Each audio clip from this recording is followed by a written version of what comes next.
നമുക്ക് പ്രാർത്ഥനയിൽ കിടക്കാം. ഓം നമോ ഭഗവതേ വാസുദേവായ. ഓം നമോ ഭഗവതേ വാസുദേവായ. ഓം നമോ ഭഗവതേ വാസുദേവായ. നാരായണം നമസ്കൃത്യം നരം ചൈവ നരോത്തമം ദേവീം സരസ്വതീം വ്യാസം തതോ ജയമുദ്രയേത്. നഷ്ടപ്രായേഷു ഭദ്രേഷു നിത്യം ഭാഗവത സേവയാ. ഭാഗവതേ ഉത്തമ ശ്ലോകേ ഭക്തിർഭവതി നഷ്ടകീ. മുഖം കരോതി വാചാലം പങ്കും ലംഘയതേ ഗിരി. യത്കൃപതമഹം വന്ദേ പരമാനന്ദമാധവം ശ്രീഗുരുദീനതാരിണം ശ്രീചൈതന്യമീശ്വരം. ജ്ഞാനതിമിരാന്തസ്യ ജ്ഞാനാഞ്ജലശലാകയാ ചക്ഷുർമിലിതം തസ്മൈ ശ്രീഗുരുവേ നമഃ. ശ്രീചൈതന്യം മനോഭീഷ്ടം സ്ഥാപിതം യേന ഭൂതലേ സ്വയം രൂപകഥാ മഹ്യം ദദാതി സഭാന്തികം. വന്ദേഹം ശ്രീഗുരു ശ്രീയുതപദകമലം ശ്രീഗുരും വൈഷ്ണവാംശ ശ്രീരൂപം സാഗരജാതം സഹന രഘുനാഥാനിധം തം സജീവം സാദേവം സാവധൂതം പരിജനസഹിതം കൃഷ്ണചൈതന്യദേവം ശ്രീരാധാകൃഷ്ണപാദാൻ സാനലളിത ശ്രീവിശാഖാനിം താം സ. ഹേ കൃഷ്ണ കരുണാ സിന്ധോ ദീനബന്ധോ ജഗത്പദേ ഗോപേശ ഗോപികാന്ത രാധാകാന്ത നമസ്തുതേ. തപ്തകാഞ്ചന ഗൗരാംഗീ രാധേ വൃന്ദാവനേശ്വരി വൃഷഭാനുസുതേ ദേവി പ്രണമാമി ഹരിപ്രിയേ. വാഞ്ചാകൽപതരൂപേച്ഛ കൃപാസിന്ധിഭ്യേവ ച പതിനാം പാവനേഭ്യോ വൈഷ്ണവേഭ്യോ നമോ നമഃ. നമോ വിഷ്ണുപാദായ കൃഷ്ണപ്രേഷ്ഠായ ഭൂതലേ ശ്രീമതേ ഭക്തിവേദാന്ത സ്വാമിന്നിധി നാമിനേ. നമസ്തേ സാരസ്വതദേവേ ഗൗരവാണി പ്രചാരിണേ നിർവിശേഷശൂന്യവാദി പാശ്ചാത്യദേശധാരിണേ. ജയ ശ്രീകൃഷ്ണ ചൈതന്യ പ്രഭു നിത്യാനന്ദ ശ്രീ അദ്വൈത ഗദാധര ശ്രീവാസാദി ഗൗരഭക്തവൃന്ദ. ഹരേ കൃഷ്ണ കൃഷ്ണ കൃഷ്ണ ഹരേ ഹരേ. ഹരേ രാമ രാമ രാമ ഹരേ ഹരേ. ഹരേ കൃഷ്ണ കൃഷ്ണ കൃഷ്ണ ഹരേ ഹരേ. ഹരേ രാമ രാമ രാമ ഹരേ ഹരേ. ഹരേ കൃഷ്ണ കൃഷ്ണ കൃഷ്ണ ഹരേ ഹരേ. ഹരേ രാമ രാമ രാമ ഹരേ ഹരേ. ഹരേ കൃഷ്ണ പ്രഭാത് കി ജയ. ഗുരുദേവ് കി ജയ. അനന്തകോടി വൈഷ്ണവ ഭക്തർക്ക് ജയ. ഹരേ കൃഷ്ണ. നമ്മള് 8 അല്ലേ പറഞ്ഞത് മാതാജി? 8ാമത്തെ അധ്യായല്ലേ? അധ്യായം 7. 7 പറഞ്ഞത്? 8 അല്ലേ പറഞ്ഞത്? 7 7 അശ്വത്ഥ പൂജയുടെ 12ാമത്തെ പൂജകളുടെ ചാപ്റ്റർ ഏതാണ്? പോയിന്റ് എന്നാണ് തുടങ്ങേണ്ടത്. ഓക്കെ ശരി.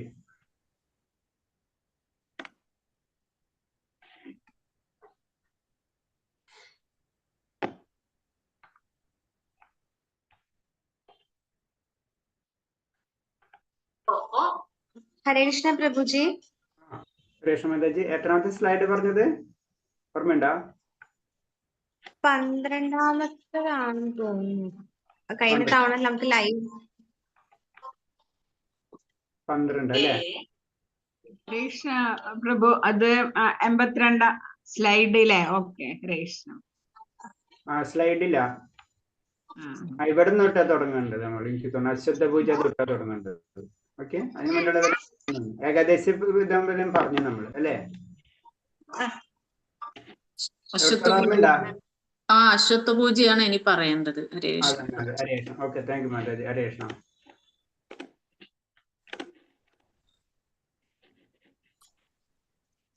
ഹരേ കൃഷ്ണ പ്രഭുജി.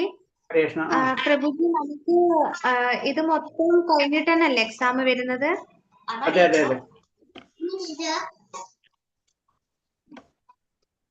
എല്ലാം കഴിഞ്ഞിട്ടാ. ഇതിന്റെ ഒരൊറ്റ എക്സാം ഉള്ളൂ.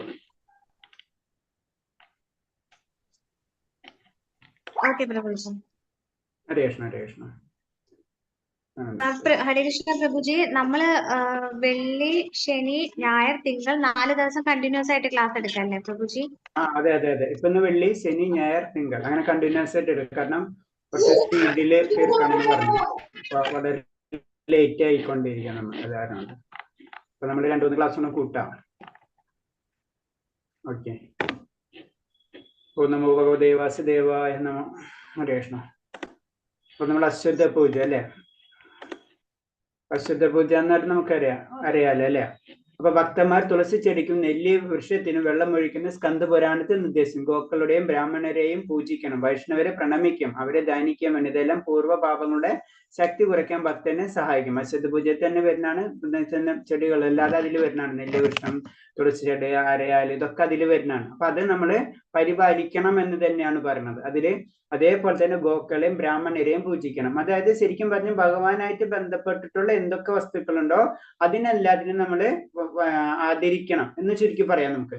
വൈഷ്ണവര്, അതുപോലെ തന്നെ ബ്രാഹ്മണര്, അതുപോലെ നെല്ലിവൃക്ഷം, തുളസിച്ചെടിയ, ഇതൊക്കെ നമ്മള് പ്രണമിക്കണം എന്ന് പറഞ്ഞു. ഇതെല്ലാം പൂർവ്വഭാവങ്ങളുടെ ശക്തി കുറയ്ക്കാൻ ഭക്തന്മാരെ സഹായിക്കും. ഇതൊക്കെ നമ്മളെ, കാരണം നമ്മൾ പരിശുദ്ധീകരിക്കുകയാണ് ഇൻഡയറക്റ്റ് ആയിട്ട് ചെയ്യുന്നത് അല്ലെ. അപ്പൊ ഇത് അതിന് പരിശുദ്ധീകരിക്കുക എന്ന് പറഞ്ഞാൽ എന്താണ്, നമ്മുടെ പാപങ്ങളുടെ ശക്തി കുറയ്ക്കുകയാണ് ചെയ്യണം ഇങ്ങനത്തെ കാര്യങ്ങൾ ചെയ്യുന്നതിലൂടെ. അത് നമ്മൾ സ്ഥിരമായിട്ട് ചെയ്യണം എന്നാണ് പറഞ്ഞത്. വൈഷ്ണവരെ പൊതുവെ പെരുമാറുന്ന രീതി എന്തായിരിക്കുമെന്ന് ചൈതന്യ മഹാപ്രഭു അദ്ദേഹത്തിന്റെ ഗൃഹസ്ഥ ശിഷ്യനിൽ ഒരിക്കൽ ചോദിച്ചു. ഭക്തിശൂന്യന്മാരുടെ സംസർഗം ഒഴിവാക്കണം എന്നായിരുന്നു മറുപടി. തുടർന്ന് അദ്ദേഹം വിശദീകരിച്ചു, ഭക്തിശൂന്യ 2 തരക്കാരുണ്ട്. കൃഷ്ണന്റെ സർവേശ്വരത്തെ എതിർക്കുന്നവരാണ് ഒരു, മറ്റേത് തികഞ്ഞ ഭൗതികവാദികളും. അപ്പൊ സാധാരണ രീതിയിൽ ഒരു വൈഷ്ണവനാവുമ്പോൾ നമ്മൾ എന്താ ചെയ്യേണ്ടതെന്ന് ഒരു ഗൃഹസ്ഥ ശിഷ്യൻ, അപ്പൊ ഗൃഹസ്ഥർക്കുള്ള നിയമമായിരിക്കില്ല ബ്രഹ്മചാര്യർക്കുള്ള നിയമം. രണ്ടാണ് ശരിക്കും പറഞ്ഞു കഴിഞ്ഞാൽ. അപ്പൊ അത് ഗൃഹസ്ഥർ എന്ന് വെച്ച് കഴിഞ്ഞാൽ അവർക്ക്, കാരണം എന്ന് വെച്ച് കഴിഞ്ഞാൽ വളരെ സിമ്പിൾ ആണ്. ഗൃഹസ്ഥർക്ക് ഓരോ ലിമിറ്റേഷൻസ് ഉണ്ട് അല്ലെ, പക്ഷെ ബ്രഹ്മചാര്യർക്ക് അങ്ങനത്തെ ലിമിറ്റേഷൻസ് ഇല്ല. അപ്പൊ എന്താണ്, ബ്രഹ്മചാര്യർ ചെയ്യുമ്പോൾ കുറച്ചും കൂടെ സ്ട്രിക്റ്റ് ആയിരിക്കും റൂൾസ്. നമുക്കറിയാം ക്ഷേത്രങ്ങളിൽ ചെയ്യുമ്പോൾ ക്ഷേത്രങ്ങളിലുള്ള എന്താ പറയാ ആചാര്യന്മാർക്കും സാധാരണ ഒരു ഗൃഹസ്ഥരും തമ്മിൽ വ്യത്യാസമുണ്ട്. അതിന്റെ അർത്ഥം എന്ന് പറഞ്ഞു കഴിഞ്ഞാൽ വളരെ സിമ്പിൾ ആണ്. നമ്മളറിയാം, നന്നായിട്ട് പഠിക്കുന്ന കുട്ടികൾക്കാണെങ്കിൽ കൂടുതൽ നമ്മൾ പഠിപ്പിക്കും, അല്ലാത്തവരോട് പറയും ജസ്റ്റ് ഒന്ന് പാസ് മാർക്ക് മതി എന്ന് പറഞ്ഞു എന്നത് പറഞ്ഞ പോലെ. അപ്പൊ 2 ഈക്വൽ അല്ല. ശരിക്കും നമ്മൾ അങ്ങനെ ചിന്തിക്കാൻ പാടില്ല. കാരണം എന്ന് വെച്ചാൽ നമ്മളെ കപ്പാസിറ്റിക്ക് അനുസരിച്ച് ആചാര്യന്മാര് നമുക്ക് പറഞ്ഞു തരുന്നത് മാത്രമേ ഉള്ളൂ. അതും ഗൃഹസ്ഥർക്ക്. അപ്പൊ ഗൃഹസ്ഥരോട് ഏറ്റവും ആവശ്യം എന്താ ചെയ്യേണ്ടെന്ന് ഒരു ഗൃഹസ്ഥൻ ചോദിക്കുമ്പോൾ ആ ഗൃഹസ്ഥനോട് പറയാണ്, കാരണം എന്താണ് പറഞ്ഞ സംസർഗം, ഭക്തിശൂന്യരായിട്ടുള്ള സംസർഗം നമ്മൾ ഒഴിവാക്കണം.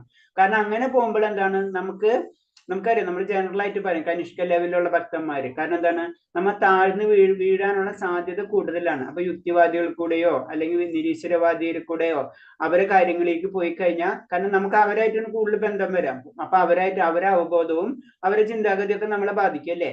അത് കാരണം കൊണ്ടാണ് നമ്മൾ പറയുന്നത്, ചൈതന്യ മഹാപ്രഭു പറയുന്നത് തന്നെ, നമ്മൾ അങ്ങനത്തെ ഉള്ള ഭക്തിശൂന്യന്മാരുടെ സംസർഗം നമ്മൾ ഒഴിവാക്കണം.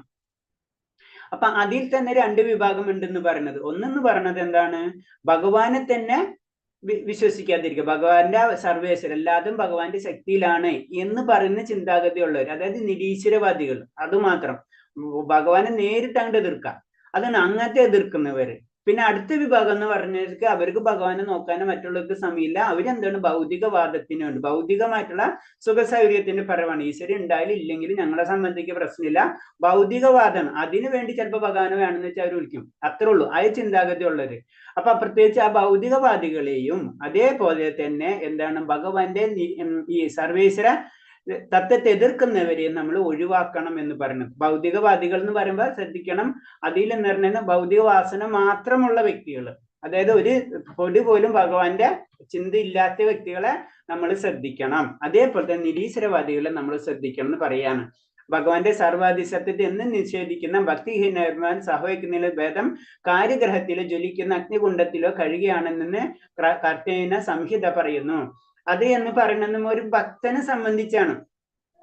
വളരെ ഉയർന്ന ലെവലിലുള്ള ഒരു ഭക്തൻ ഇവരെക്കോടുള്ള സംസർഗം അതേപോലെ ആയിരിക്കും. കാരണം ഇവര് നേരെ ഓപ്പോസിറ്റ് ആയിരിക്കും അല്ലെ. നമുക്ക് നമ്മളെ ക്യാരക്ടറിന് നേരെ ഓപ്പോസിറ്റ് ഉള്ള ഒരു വ്യക്തിനോടുകൂടി നമ്മൾ നിൽക്കാൻ പറഞ്ഞാൽ നമുക്ക് പ്രാക്ടിക്കൽ അല്ല.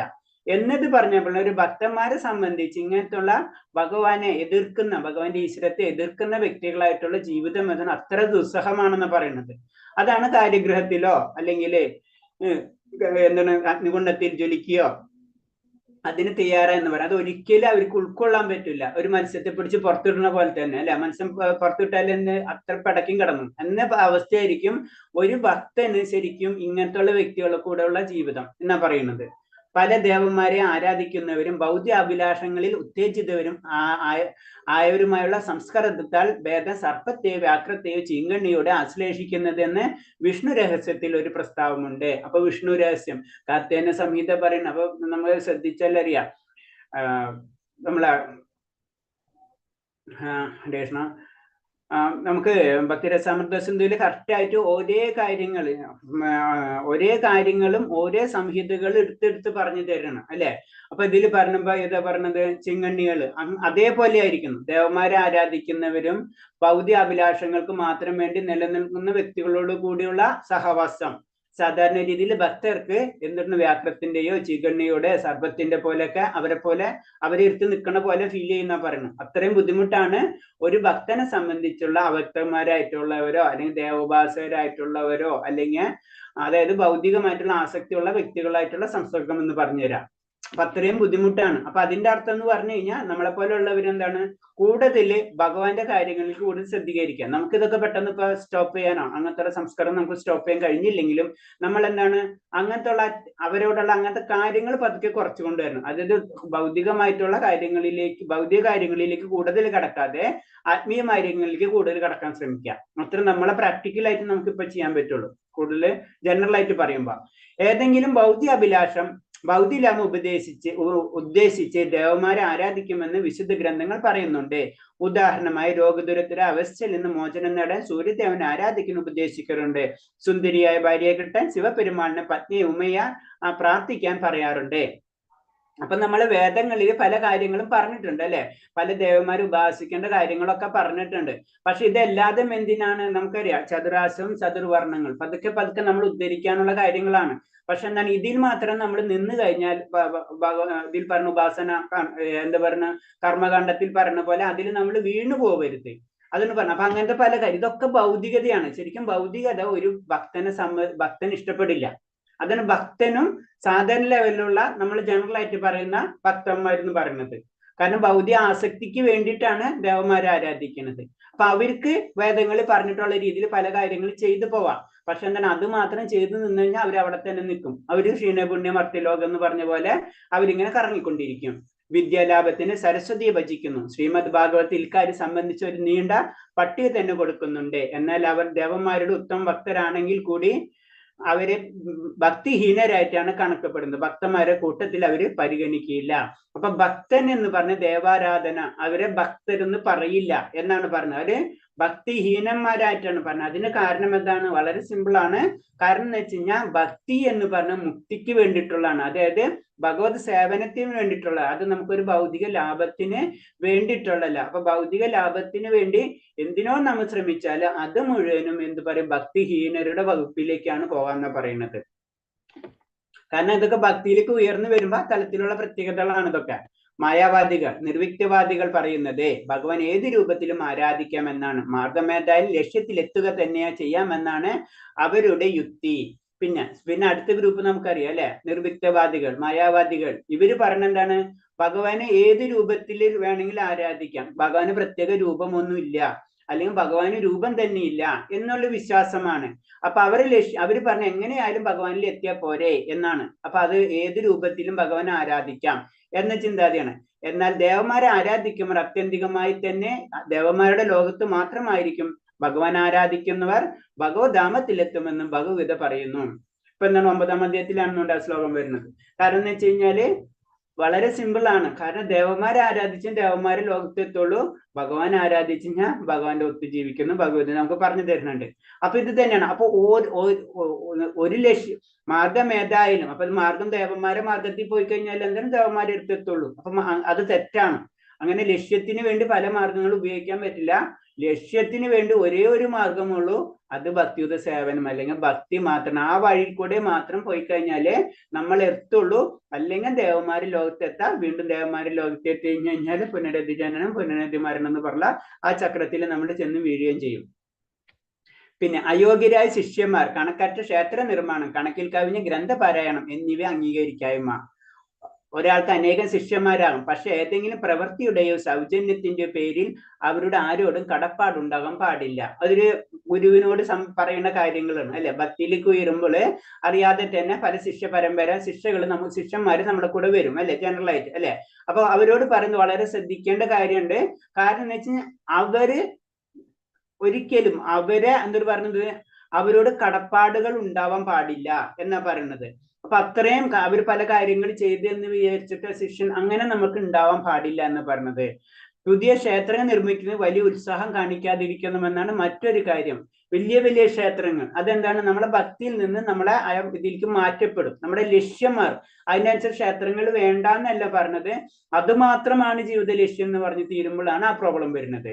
ഭക്തിയുത സേവനത്തിന്റെ മാർഗത്തിൽ പുരോഗതിക്ക് നയിക്കാൻ ഉതകുന്ന തക്ക കവിഞ്ഞ ഗ്രന്ഥങ്ങളൊന്നും വായിക്കരുതെന്ന് നിർദ്ദേശിക്കുന്നുണ്ട്. അതെന്ന് പറഞ്ഞാൽ നമുക്കൊരു അനേകം ഗ്രന്ഥങ്ങളുണ്ട് അല്ലെ, നമ്മളെ ഭാരതത്തില്, നമ്മളെ പുരാണങ്ങൾ, അങ്ങനെ അനവധി ഗ്രന്ഥങ്ങളുണ്ട്. നമ്മൾ വായിച്ചാൽ തന്നെ നമുക്ക് പുരാണം അത്രയധികം ഗ്രന്ഥങ്ങളുണ്ട്. അതെന്ന് പറയുമ്പോ അത്തരം ഗ്രന്ഥങ്ങൾ നമുക്ക് ആവശ്യമില്ല. അതാണ് പ്രത്യേകത. നമുക്ക് വേണ്ടാണ്, നമുക്ക് ജനറൽ ആയിട്ട് കുറെ നോളജ് ഉണ്ടാക്കിയിട്ട് കാര്യമില്ല അല്ലെ. അപ്പൊ എന്താണ്, നമുക്ക് വേണ്ടതാണ് ഭക്തിക്ക് വേണ്ട. അപ്പൊ ഭക്തിക്ക് ഉതകുന്ന ഗ്രന്ഥങ്ങൾ വായിക്കുക കവിഞ്ഞ് മറ്റുള്ളതിന്റെ ആവശ്യമില്ല. ഇത് വായിക്കുന്നവരുണ്ട്, അതും ആചാര്യന്മാർ ആ ലെവലിലേക്ക് ഉയരുന്നു. ഇപ്പൊ ഇതിൽ തന്നെ പറയാം, പല പല ഗ്രന്ഥങ്ങളെ റെഫറൻസ് പറഞ്ഞു തരുന്നുണ്ട് അല്ലെ. അപ്പൊ രൂപകസ്വാമി ശരിക്കായിട്ട് പല ഗ്രന്ഥങ്ങളെ റെഫറൻസുകൾ പറഞ്ഞു. ഈ ഗ്രന്ഥങ്ങളുടെ റെഫറൻസ് എന്താ, അവര് ആചാര്യന്മാർ അത് വായിച്ചിട്ടുണ്ട്, അവർക്ക് ആ ലെവലിൽ എത്തിയിട്ടുള്ള വ്യക്തികളാണ്, അവർക്ക് അത് മനസ്സിലാവുക, ഏതാണ് ശരി, ഏതാണ് തെറ്റ്, ഏതാണ് യുക്തി, അതൊക്കെ അവർക്ക് അറിയാം. പക്ഷെ നമ്മളെ പോലുള്ള സാധാരണ ലെവലിൽ നിന്ന് പതുക്കെ പതുക്കെ ഉയർന്നു വരുന്നവർ അനേകം ഗ്രന്ഥങ്ങൾ വായിച്ചു കഴിഞ്ഞാൽ നമുക്ക് ആകെ സംശയങ്ങളായി മാറും. അപ്പൊ നമ്മൾ ഭക്തിക്ക് അത് ഒട്ടും നല്ലതല്ല എന്നാ പറയുന്നത്. അതേപോലെ തന്നെ ഭക്തിക്ക് ഉയർന്നവരും ശിഷ്യന്മാരെ ഗണത്തിലാണെങ്കിൽ ഒക്കെ നമ്മൾ ശ്രദ്ധിക്കണം. കാരണം നമ്മുടെ ലക്ഷ്യം ഭഗവത് സേവനം മാത്രമായിരിക്കണം. അതിനു വേണ്ടി എന്തൊക്കെ ചെയ്യാം അത് മാത്രമായിരിക്കണം നമ്മുടെ ചിന്ത. പ്രായോഗികമായി നോക്കുമ്പോൾ കൃഷ്ണബോധത്തിൽ ശാസ്ത്രം മനസ്സിലാക്കാൻ ഭഗവത്ഗീത, ശ്രീമദ് ഭാഗവതം, ചൈതന്യ മഹാപ്രഭുവിന്റെ ഉപദേശങ്ങൾ, ഭക്തി രസാമൃത സിന്ധു എന്നീ ഗ്രന്ഥങ്ങൾ മാത്രമേ വേണ്ടൂ. മറ്റു ഗ്രന്ഥങ്ങൾ വായിക്കാനുള്ള തത്രപ്പാട് ഒഴിവാക്കണം. അപ്പൊ ഇതില് ഇപ്പൊ ഇതല്ലോ നമ്മളോട് പറയുന്നതാണ്, ജനറൽ ആയിട്ട് പറയുന്നത് എന്താണ്, ഈ 3 ഗ്രന്ഥങ്ങൾ തന്നെ പരിപൂർണമാണ്. എന്തിനും, ഭക്തിക്ക് വേണ്ടി. മറ്റുള്ള പല ഗ്രന്ഥങ്ങളും നമ്മൾ വായിച്ച് നമ്മള് അതിൽ സംശയങ്ങൾക്ക് ഇടവരണ്ട. കാരണം നമ്മൾ ആചാര്യന് ആ ലെവലിൽ, ഇപ്പൊ രൂപഗോസ്വാമിയോ അല്ലെ സനാതന ഗോസ്വാമിയോ ആ ലെവലല്ല അവരിപ്പോ വായിച്ചിട്ടുണ്ട്. ഇതൊക്കെ നമുക്ക് അവര് അത് വായിച്ചതിന്റെ കാര്യങ്ങൾ നമുക്ക് പറഞ്ഞു തരുന്നുണ്ട്. അപ്പൊ നമ്മളെ മാക്സിമം ലിമിറ്റ് എന്ന് പറയുന്നത് എന്താണ്, കറക്റ്റ് ആയിട്ട് പറഞ്ഞാണ് ഭഗവത് ക്ലിയർ ആയിട്ട് മനസ്സിലാക്കിയിരിക്കണം. ഭക്തിരസാമൃത സിന്ധു, അതേപോലെ തന്നെ ചൈതന്യ ചരിതാമൃതം, അങ്ങനെയുള്ള ഭാഗവതം, ഇങ്ങനെയുള്ള 3-4 ഗ്രന്ഥങ്ങൾ വായിക്കുന്നതോടുകൂടി, അത് മനസ്സിലാക്കുന്നതോടുകൂടി നമുക്ക് എന്താണ് ഭക്തിയുടെ കാര്യങ്ങൾ മനസ്സിലാവും. അതിൽ കൂടുതൽ ആവശ്യമില്ല. കാരണം ജനറൽ ആയിട്ട് നോക്കിയാലും ഇത് തന്നെ നമുക്ക് വായിച്ച മുഴുവനും മനസ്സിലാവില്ല. അത് സാധാരണ രീതി തന്നെ വായിച്ചെത്തിയിട്ടില്ല. അപ്പൊ അതാണ് പ്രത്യേകത. അപ്പൊ അതിൽ കൂടുതൽ ഗ്രന്ഥങ്ങൾ വായിക്കുക എന്ന് പറഞ്ഞാൽ എന്താണ്, ഇതിന്റെ ഇമ്പോർട്ടൻസ് കുറയാണ്, ഇതിലേക്കുള്ള നമ്മളെ കോൺസെൻട്രേഷൻ കുറയും മറ്റുള്ള ഗ്രന്ഥങ്ങളിലേക്ക് പോയി കഴിഞ്ഞാൽ. അപ്പൊ ഇത് ആദ്യം തന്നെ നന്നായിട്ട് പഠിക്കുക, എന്നിട്ട് വേണമെങ്കിൽ അടുത്തേക്ക് പഠിക്കാം. പക്ഷെ ഇത് തന്നെ പഠിച്ചാൽ തീരുമില്ല നമ്മളെ കാര്യം. അപ്പൊ ഈ ഗ്രന്ഥങ്ങൾക്കാണ് നമ്മൾ ഏറ്റവും ഇമ്പോർട്ടന്റ് നമ്മൾ കൊടുക്കേണ്ടത് എന്ന് പറയുന്നു. ശ്രീമദ് ഭാഗവതത്തിൽ 7:13-8 പറയുന്നുണ്ട്, സന്യാസം സ്വീകരിച്ച ഒരാൾ അയോഗ്യരെ ശിഷ്യന്മാരെ സ്വീകരിക്കരുത്. യഥാർത്ഥത്തിൽ കൃഷ്ണബോധം അന്വേഷിച്ചെത്തിയവനോ ശിഷ്യത്വം തേടി വന്നിരിക്കുന്നത് എന്ന് സന്യാസി അയാളെ പരീക്ഷിച്ചറിയണം. അതല്ല ലക്ഷ്യമെങ്കിൽ അയാളെ സ്വീകരിക്കരുത് എന്ന് പറഞ്ഞത്. കാരണം ഭക്തി എന്ന് പറഞ്ഞു കഴിഞ്ഞാൽ വളരെ നമുക്കറിയാം, അത്തരം ഭഗവതി പറഞ്ഞ അത്ര രഹസ്യമാണ് അല്ലെ, അത്തരം പവിത്രമായിട്ടുള്ള കാര്യമാണ്. അതെല്ലാവർക്കും വെറുതെ കൊടുക്കാനുള്ളതല്ല, അതിന്റെ വാല്യൂ അതിനുണ്ട്. അപ്പൊ എന്താണ്, ഒരു ശിഷ്യൻ എന്ന് പറയുമ്പോൾ അദ്ദേഹം അതിന് പരിപൂർണ യോഗ്യത ആണോ എന്ന് ഒരു ഗുരു ശരിക്കും അന്വേഷിച്ചറിഞ്ഞതിന് ശേഷം മാത്രമേ അത് കൊടുക്കാൻ പാടുള്ളൂ. കാരണം ആ ശിഷ്യൻ അത് കറക്റ്റായിട്ട് ഉപയോഗിക്കണം. അല്ലെങ്കിൽ ആ തെറ്റായ മാർഗങ്ങളിലേക്ക് ഉപയോഗിച്ചു കഴിഞ്ഞാൽ അത് പ്രശ്നങ്ങൾ കൂടിക്കൊണ്ടിരിക്കും. അത് കാരണം കൊണ്ടാണ് പറയുന്നത്, നമുക്ക് കിട്ടിയിട്ടുള്ള നോളജ് അത്തരം പവിത്രമാണ്, അത് സംരക്ഷിക്കേണ്ടത് നമ്മുടെ എല്ലാവരെയും ഒരു ഡ്യൂട്ടി പോലെയാണ്. അപ്പൊ ഗുരുക്കന്മാരോടും അല്ലെങ്കിൽ ആ ലെവലിലുള്ള ആൾക്കാരോടും ഒരു ഉപദേശം തന്നെ പറയുന്നത്, അങ്ങനത്തെ വ്യക്തികൾക്ക് ഒരിക്കലും വെറുതെ നമ്മൾ ആത്മീയ കാര്യങ്ങൾ പറഞ്ഞു കൊടുക്കരുത്. അവർക്ക് അതിനോട് ആഗ്രഹമുണ്ട്, അത് അവർ സ്വീകരിക്കും എന്നുറപ്പുണ്ടായാൽ മാത്രമേ അവർക്ക് ആ കാര്യങ്ങൾ പറഞ്ഞു കൊടുക്കാൻ പാടുള്ളൂ, അല്ലെങ്കിൽ ആ ശിഷ്യനായിട്ട് എടുക്കാൻ പാടുള്ളൂ. അല്ലാത്ത വ്യക്തികളെ ശിഷ്യനായിട്ട് എടുക്കാൻ പാടില്ല എന്ന് പറയാണ്. അത് ഭാഗവതത്തിൽ പറഞ്ഞിട്ടുള്ള ആ കോട്ടിങ് വെച്ച് പറയാണ്. അതേപോലെ തന്നെ യഥാർത്ഥ ആത്മീയ ഗുരുവിനെ പാണ്ഡിത്യം പ്രകടിപ്പിക്കുന്നതിന് വേണ്ടി ഏറെ പുസ്തകങ്ങൾ വായിക്കേണ്ട കാര്യമില്ല. അതല്ലെങ്കിൽ പലയിടത്തും പ്രസംഗിക്കാൻ വേണ്ടി വായനയുടെ പരപ്പ് വർദ്ധിപ്പിക്കേണ്ടതല്ല, ഇതെല്ലാം ഒഴിവാക്കേണ്ടതാണ്. അപ്പൊ സാധാരണ രീതിയിൽ നമ്മൾ പ്രീച്ചിങ് മറ്റുള്ള എന്തൊരു കാര്യത്തിന് പോകുമ്പോൾ ഏറ്റവും നമ്മള് പ്രാസംഗികനല്ല, അതാണ് നമ്മൾ ആദ്യം മനസ്സിലാക്കുക. അപ്പൊ ഗുരുവിനോട് അല്ലെങ്കിൽ ആത്മീയ ചിന്തകളുള്ള ഭക്തിരസാമൃത സിന്ധുവില് രൂപഗോസ്വാമി പറഞ്ഞു തരുന്നത് ഇതൊന്നല്ല ലക്ഷ്യം. ലക്ഷ്യം എന്ന് പറഞ്ഞ ഭഗവാന്റെ നാമം മറ്റുള്ളവരിലേക്ക് എത്താം. അതിനു വേണ്ടി എന്തെങ്കിലുമൊക്കെ നമുക്ക് ചെയ്യാമെന്നല്ലാതെ നമ്മുടെ എന്താണ് പാണ്ഡിത്യം പ്രകടിപ്പിക്കേണ്ട സ്ഥലമല്ലത്. അതുകൊണ്ട് ഒരു കാര്യമില്ല എന്ന് പറഞ്ഞത്. അത് കുറെ പുസ്തകങ്ങൾ വായിച്ച് കുറെ നോളജ് ഉണ്ടാക്കിയിട്ട് അത് പ്രസംഗിക്കാനുള്ള, അതിന്റെ പാണ്ഡിത്യം കാണിക്കാനുള്ള ഒരു ഒരു പ്ലാറ്റ്ഫോം ആക്കരുത് എന്നാ പറഞ്ഞു തരുന്നത്. ചൈതന്യ മഹാപ്രഭുവിന്റെ പരമ്പരയുള്ള ആചാര്യന്മാർ ആരും തന്നെ ക്ഷേത്ര നിർമ്മാണത്തിൽ ഉത്സാഹികളല്ല. എങ്കിലും ഒരു സേവനം എന്ന രീതിയിൽ ആരെങ്കിലും മുന്നിട്ട് വന്നാൽ ക്ഷേത്ര നിർമ്മാണത്തിൽ അത്തരം ശിഷ്യന്മാർ ആചാര്യന്മാർ പ്രോത്സാഹിപ്പിക്കും. അപ്പൊ ശരിക്കും ക്ഷേത്രം വേണമെന്നല്ലാതെ ക്ഷേത്രം മാത്രം മതി എന്നുള്ള ചിന്താഗതിയിലേക്ക് ആചാര്യന്മാർ പോകില്ല. പക്ഷെ എന്നാല് ഒരു ശിഷ്യൻ അങ്ങനെ ഒരു ആഗ്രഹം ഉണ്ടെങ്കിൽ തീർച്ചയായും അതിനെ പ്രോത്സാഹിപ്പിക്കും. അത്രയേ ഉള്ളൂ. അപ്പൊ ആചാര്യന്മാര് പറഞ്ഞതല്ലേ എന്നല്ല, ആചാര്യന്മാര് പറയല്ലേ ചെയ്യുന്നത്. ശിഷ്യന്മാരുടെ ആഗ്രഹം ആചാര്യന്മാര് പ്രോത്സാഹിപ്പിക്കുക മാത്രമാണ് ചെയ്യേണ്ടത് എന്നാ പറയുന്നത്. സാധാരണ ഒരു പെരുമാറ്റത്തിൽ ഋജു ബുദ്ധിയും ലാഭഛേദങ്ങളുടെ സമഭാവവും. പത്മപുരാണത്തിൽ ഒരു പ്രസ്താവമുണ്ട്. കൃഷ്ണബോധത്തിൽ ഏർപ്പെട്ടിരിക്കുന്നവർ ഭൗതിക ലാഭങ്ങളാൽ ആകുലപ്പെടരുത്. ഭൗതിക നഷ്ടമുണ്ടാകുന്നതിൽ വ്യാകുലപ്പെടാൻ പാടില്ല. ആ അവസരത്തിനുള്ളിൽ കൃഷ്ണനെ കുറിച്ച് മാത്രമേ ചിന്തിക്കാവൂ. അപ്പൊ കാരണം എന്ന് വെച്ചാൽ ഒരു കൃഷ്ണബോധം ഭക്തിയിലേക്ക് ഉയരുമ്പോൾ ആ വ്യക്തിക്ക് പിന്നെ നമുക്കറിയാം ഭൗതികമായിട്ടുള്ള യാതൊരു ബന്ധനങ്ങൾ ഉണ്ടാവില്ല അല്ലെ. അത് തന്നെയാണ് പറഞ്ഞത്. അങ്ങനെ വരുമ്പോഴാണ് നമുക്ക് ആകുലത വരാം. നഷ്ടമുണ്ടാകുമ്പോഴും ലാഭമുണ്ടാകുമ്പോഴും ദുഃഖവും സുഖമൊക്കെ വരുന്ന അതിനോട് അങ്ങനെ നമ്മൾ ചിന്തിക്കാനും, നമ്മൾ ഏത് സമയവും എന്താ ചിന്തിക്കേണ്ടത്? കൃഷ്ണനെ കുറിച്ച് മാത്രമേ ചിന്തിക്കാവൂ. അതെന്നാണ് ഭക്തിയിൽ ഉപയോഗിക്കുമ്പോൾ പതുക്കെ പതുക്കെ നമ്മൾ കൃഷ്ണാവബോധത്തിലേക്ക് കടക്കണം. അല്ലെങ്കിൽ കൃഷ്ണാവബോധമാണ് ഫൈനല്. ബദ്ധാത്മാക്കളെല്ലാം ഭൗതിക പ്രവർത്തനങ്ങളെ കുറിച്ച് മാത്രമേ ചിന്തിക്കാറുള്ളൂ. ഇതിൽ നിന്ന് മോചനം നേടി ചിന്ത മുഴുവൻ കൃഷ്ണബോധത്തിലേക്ക് തിരിച്ചുവിടണമെന്നാണ് ഇതിന്റെ സാരം. അതായത് നമ്മളെല്ലാവരും ജനറൽ എല്ലാവരും ബദ്ധാത്മാക്കൾ എന്ന് പറയുന്നത് തന്നെ എന്താണ്? ഭൗതിക ലോകവുമായിട്ട് ബദ്ധസ്ഥരായതുകൊണ്ടാണ് അല്ലെ. അപ്പൊ അവരെ ചിന്ത എപ്പോഴെന്താണ്? ഭൗതിക പ്രവർത്തനങ്ങൾ എങ്ങനെയായിരിക്കണം, നാളത്തെ കാര്യം ഇന്നത്തെ കാര്യം, അങ്ങനത്തെ ചിന്തകളായിരിക്കും അല്ലെ. അതിൽ നിന്ന് മോചനം നേടി എല്ലാവരും കൃഷ്ണബോധത്തിലേക്ക് തിരിക്കണം എന്നാണ് ഇതിന്റെ സാരം. അപ്പൊ അൾട്ടിമേറ്റ് കൃഷ്ണബോധത്തിന് വേണ്ടി ആയിരിക്കണം നമ്മുടെ പ്രവർത്തനം. അതിനു വേണ്ടി ഭൗതികമായിട്ടുള്ള കാര്യങ്ങൾ വേണ്ടി മാത്രം നമ്മൾ ചെയ്യാം. അതിനെ നമ്മളെ മനസ്സിനെ അതിനു വേണ്ടി ആ കാര്യങ്ങൾ മനസ്സിനെ നമ്മൾ പഠിപ്പിച്ചു കൊടുക്കാം. അല്ലാണ്ട് മനസ്സ് പറയുന്ന പോലെ പോലെ മനസ്സിനെ നമ്മൾ പഠിപ്പിച്ചു കൊടുക്കാന്ന് ചുരുക്കി പറഞ്ഞാല് ഭഗവാന് വേണ്ടി ചില ഭൗതിക പ്രവർത്തനങ്ങൾ നമ്മൾ ചെയ്യേണ്ടി വരും. അത് മാത്രം നമ്മൾ ചെയ്യും. ഇപ്പൊ നമ്മുടെ ശരീരം നിലനിർത്താം, മറ്റുള്ള കാര്യങ്ങൾ നിലനിർത്തേണ്ടി വരും അല്ലെ. അപ്പൊ അതെന്താണ്? അത് എന്തിനു വേണ്ടി? ഭഗവാന് വേണ്ടി എന്നുള്ളൊരു അവസ്ഥയിലേക്ക് നമ്മളെ കൊണ്ടുപോകാം. അതാണ് ലക്ഷ്യം. അപ്പൊ നമുക്കറിയാം ശരീരം ഇല്ല എന്ന് പറഞ്ഞു കഴിഞ്ഞാൽ, ശരീരം ഇല്ലായ ലെവൽ ആചാര്യന്മാര് വെച്ച് കഴിഞ്ഞാൽ ശരിയാണ്, അവർ 2 മണിക്കൂർ ഉറങ്ങുള്ളൂ. നമുക്ക് 8, 6, 7 മണിക്കൂർ ഒന്നും ഉറങ്ങിയിട്ടില്ലെങ്കിൽ ഇതാവില്ല അല്ലെ. അപ്പൊ ജനറൽ ആയിട്ട് കാരണം എന്ന് വെച്ച് കഴിഞ്ഞാൽ നമ്മളായ അവസ്ഥയിലേക്ക് എത്തിയിട്ടില്ല. അവസ്ഥയിൽ എത്തിക്കഴിഞ്ഞതൊക്കെ മാറ്റാം നമുക്ക്. ആ അവസ്ഥ എത്താത്തിടത്തോളം പോലും നമ്മൾ എന്താണ് ഭൗതികത പതുക്കെ പതുക്കെ കുറച്ച് ആത്മീയത കൂട്ടിക്കൊണ്ടുവരണം. അതാണ് ലക്ഷ്യം. ദേവാരാധന. ദേവന്മാർ ഒരിക്കലും നിന്ദിക്കാൻ പാടില്ല. അത് അടുത്ത് വളരെ ശ്രദ്ധിക്കേണ്ട കാര്യമാണ്. കാരണം കൃഷ്ണബോധത്തിൽ വന്ന് ഇനി നമുക്ക് ദേവനൊന്നും വേണ്ട എന്നുള്ള ചിന്താഗതി ഒരിക്കലും പാടില്ല. അതിന് ദേവന്മാരെ നിന്ദിക്കാൻ നമുക്ക് പാടില്ല. ഒരാൾ ദേവന്മാരെ ആരാധകനല്ലായിരിക്കാം എന്ന് വെച്ച് ദേവന്മാരെ നിന്ദിക്കാൻ അയാൾക്ക് അവകാശമില്ല. ഉദാഹരണമായി ഒരു വൈഷ്ണവൻ ഒരിക്കലും ശിവന്റെയോ ബ്രഹ്മാവിന്റെയോ ഭക്തനായിരിക്കില്ല. എങ്കിലും ഇത്തരം ഉന്നതരായ ദേവന്മാരെ മാനിക്കാൻ അയാൾ ധർമ്മബദ്ധനാണ്. ശരിക്കും കൃഷ്ണൻ ഭഗവാനോടായിരിക്കും നമുക്ക് ഇഷ്ടം അല്ലെ ജനറൽ ആയിട്ട്. അപ്പൊ എന്താണ്? നമ്മ കൃഷ്ണനോട് ഇഷ്ടമാണെന്ന് വെച്ചിട്ട് ശിവനോടും ബ്രഹ്മാവിനെയും അവരെ നമ്മൾ നിന്ദിക്കാനോ അങ്ങനത്തെ കാര്യങ്ങൾ ചെയ്യാൻ പാടില്ല. അതിന് ചെറിയ ഉദാഹരണം പറഞ്ഞ് നമുക്കറിയാം. കാരണം ചൈതന്യ മഹാപ്രഭു വാരണാസിയിലുള്ളപ്പ നമുക്ക് അവിടുത്തെ മെയിനായിട്ടുള്ള വിശ്വനാഥ ക്ഷേത്രത്തിൽ പോവായിരുന്നു. കാരണം ഭഗവാന്റെ ചൈതന്യ മഹാപ്രഭു ഒരു ഭഗവാൻ തന്നെയാണ് അല്ലെ. അപ്പൊ അതെന്തിനാ കാണിക്കുന്നത്? ഇൻഡയറക്റ്റ് ആയിട്ട് നിന്ദിക്കാനല്ല, മനസ്സിലായി. ഭഗവാനാണ് അൾട്ടിമേറ്റ് എന്ന് അറിയാം.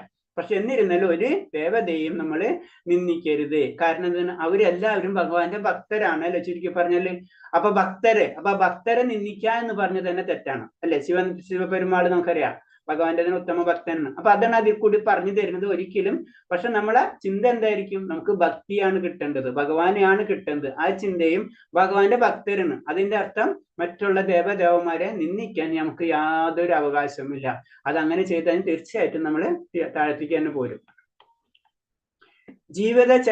ജീവചൈതന്യങ്ങൾ ഒന്നിനെയും വേദനിപ്പിക്കരുത്. ഒക്കെ ഭഗവാന്റെ അംശങ്ങളാണ് അല്ലെ. അപ്പൊ അങ്ങനെ വരുമ്പോൾ നമ്മൾ ഒരാളെയും വേദനിപ്പിക്കരുത്. മഹാഭാരതം പറയുന്നു, ജീവചൈതന്യങ്ങൾ ഒന്നിനെയും ഒരു തരത്തിലും വിഷമം ഉണ്ടാക്കാതെ സ്നേഹമുള്ള പിതാവ് സന്താനങ്ങൾ എന്ന പോലെ പെരുമാറുന്ന ശുദ്ധഹൃദയനായ മനുഷ്യൻ അതിവേഗത്തിൽ ഭഗവാന് പ്രിയങ്കരനായി തീരും. നമ്മൾ സിമ്പിളാണ്. ഭക്തിയിലേക്ക് ഉയരുമ്പോൾ നമുക്ക് മറ്റുള്ളവരുടെ ദുഃഖം നമ്മുടെ ദുഃഖമായി മാറാൻ തുടങ്ങും. അതാണ് ശരിക്കും. അല്ലെങ്കിൽ അവരുടെ സന്തോഷം നമ്മുടെ സന്തോഷമായിട്ട് മാറാൻ തുടങ്ങും. അതാണ് പരിപൂർണമായിട്ടുള്ള ഒരു ഭക്തൻ എന്ന് പറയുന്നത് അല്ലെ. സാധാരണ ഒരു ചെടി വാടുമ്പോൾ ജനറൽ ആയിട്ട് പറഞ്ഞൊരു ചെടി വാടി നിൽക്കുകയാണെന്ന് വെച്ച് കഴിഞ്ഞാൽ നമുക്ക് ആ ചെടിക്ക് വെള്ളം ഒഴിക്കാൻ നമുക്ക് തോന്നിയിരിക്കും. ആ ഒരു അവസ്ഥ സിമ്പിൾ ആയിട്ട് നമ്മളെ ഭാഷയിൽ പറഞ്ഞു കഴിഞ്ഞാൽ അതാണ്. എല്ലാ ജീവചൈതന്യവും ഒരു തരത്തില് വിഷമം ഉണ്ടാക്കാതെ സ്നേഹമുള്ള പിതാവേ സന്താനങ്ങൾ എന്ന പോലെ പെരുമാറണം. അത് നമ്മൾ ശ്രദ്ധിച്ചാലറിയാം. നമ്മൾ എന്നും ഒരു ചെടിക്ക് തുളസിക്ക് വെള്ളം ഒഴിച്ചുകൊണ്ടിരിക്കുക, തുളസി പിന്നെ നമ്മളെ കാത്തിരിക്കും അല്ലെ. നമുക്കിപ്പോ ഒരു വ്യക്തി സ്ഥിരമായിട്ട് എന്തെങ്കിലും ചെയ്തുകൊണ്ടിരിക്കുന്ന അറിയാം, എല്ലാ ദിവസവും ചെയ്യണം. അപ്പൊ ഒരു ദിവസം തന്നില്ലെങ്കിലോ നമ്മൾ കാത്തിരിക്കണ പോലെ തന്നെ നമ്മൾ എല്ലാ കാര്യങ്ങളും അങ്ങനെ ഇന്റർകണക്ട് ആണ്. അതാണ് പറഞ്ഞ ജീവിത ചൈതന്യങ്ങൾ ഒരിക്കലും നമ്മളെ വിഷമിപ്പിക്കരുത് എന്ന് പറയുന്നത്. ഹരേ കൃഷ്ണ. ഇതോട് കഴിഞ്ഞു. ഇതിലെന്തെങ്കിലും സംശയം ഉണ്ടെങ്കിൽ ചോദിക്കും ഇത്രയും പറഞ്ഞതില്.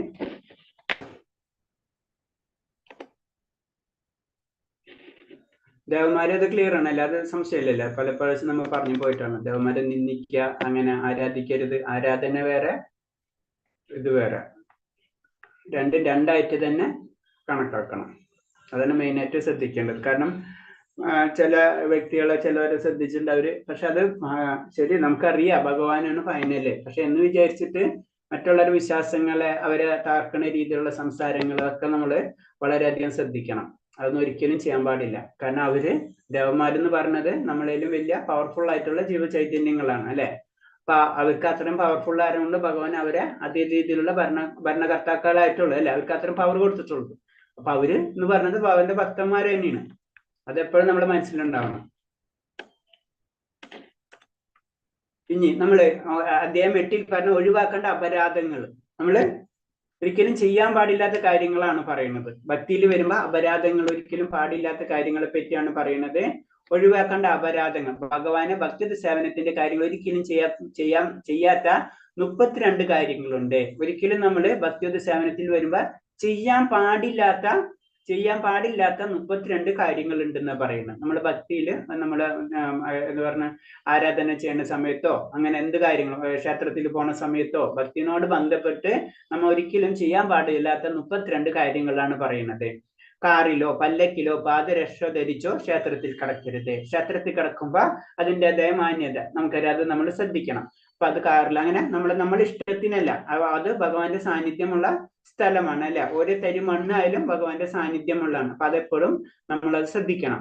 പിന്നെ ജന്മാഷ്ടമി, രഥയാത്ര തുടങ്ങി ഭഗവാന് പ്രിയങ്കരനായ ഉത്സവാഘോഷങ്ങൾ ഒന്നും ഒഴിവാക്കരുത്. ഭഗവാനോട് ബന്ധപ്പെട്ടിട്ടുള്ള ഒരു ഉത്സവങ്ങളും നമ്മൾ ഒഴിവാക്കരുത്. അതിന് ഉദാഹരണം പറയാണ് ജന്മാഷ്ടമി, രഥയാത്ര ഒക്കെ. പിന്നെ വിഗ്രഹത്തിന് മുന്നിൽ നമസ്കരിക്കുന്നതിന് മുടക്കം വരുത്തരുത്. ഭഗവാന്റെ മുന്നിൽ നമ്മൾ തീർച്ചയായിട്ടും ക്ഷേത്രങ്ങളിൽ പോയി കഴിഞ്ഞാൽ നമ്മൾ നമസ്കരിച്ചിരിക്കണം എന്നാ പറയുന്നത്. ഭക്ഷണം കഴിഞ്ഞ് കൈയും കാലും കഴുകാതെ ഭഗവാനെ പൂജിക്കാൻ ക്ഷേത്രത്തിൽ പ്രവേശിക്കരുത്. ക്ഷേത്രത്തിൽ പ്രവേശിക്കുന്ന സമയത്ത് ഭക്ഷണം കഴിഞ്ഞിട്ട് കൈയും കാലും കഴുകാതെ നമ്മള് അതേപോലെ ഒന്നും കയറിപ്പോരുത്.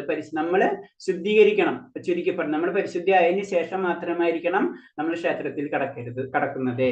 അശൗചമുള്ളപ്പോൾ ക്ഷേത്രത്തിൽ കടക്കരുത്. ശുദ്ധി ഇല്ലാത്തപ്പോൾ നമ്മൾ ക്ഷേത്രത്തിൽ കടക്കരുത്.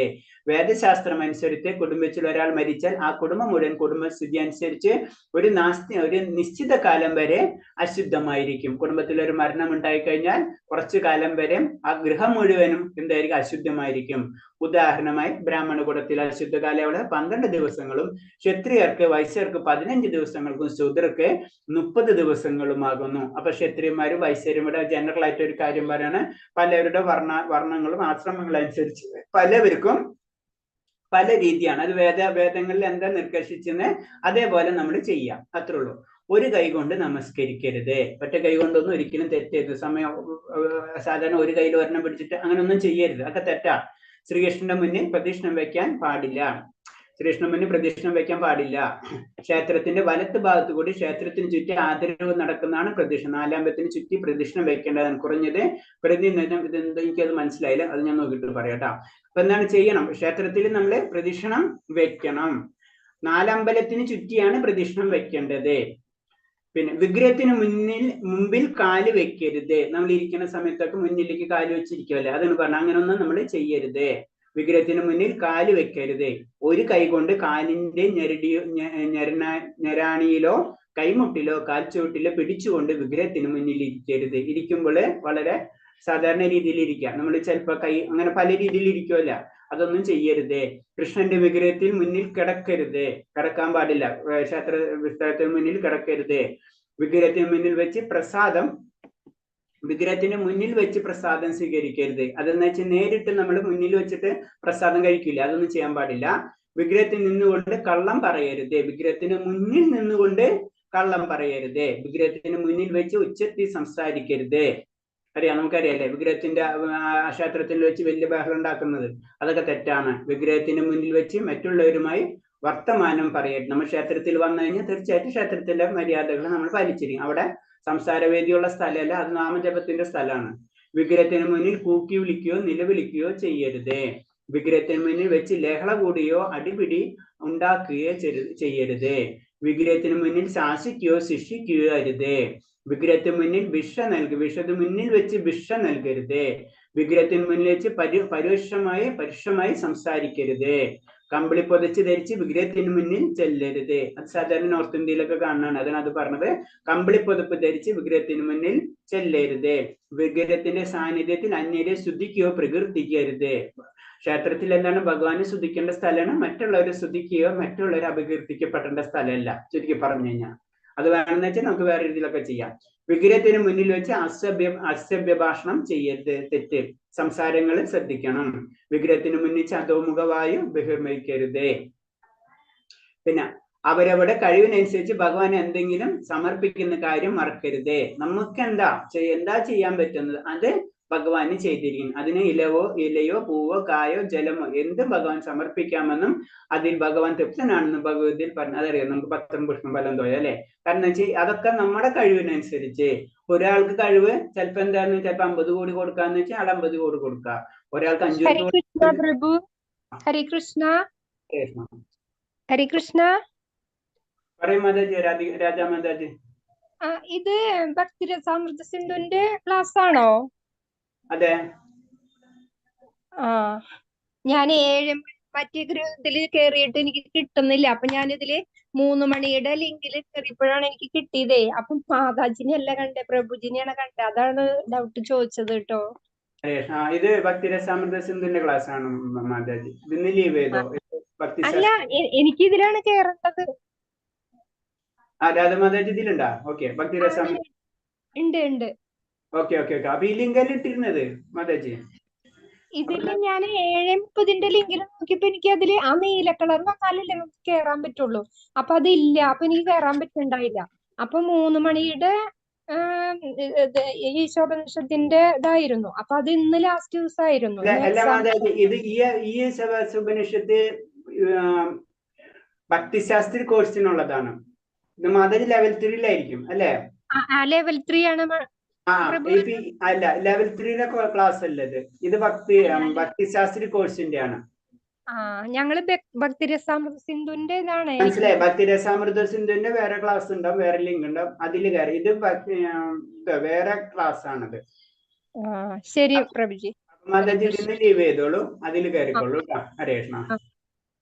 ശരി, താങ്ക് യു മാതാജി. അപ്പൊ ഇതിൽ പറഞ്ഞത് അവരവരുടെ കഴിവിന് അനുസരിച്ച് ഭഗവാന് ഏതെങ്കിലും സമർപ്പിക്കുന്ന കാര്യം മറക്കരുത്.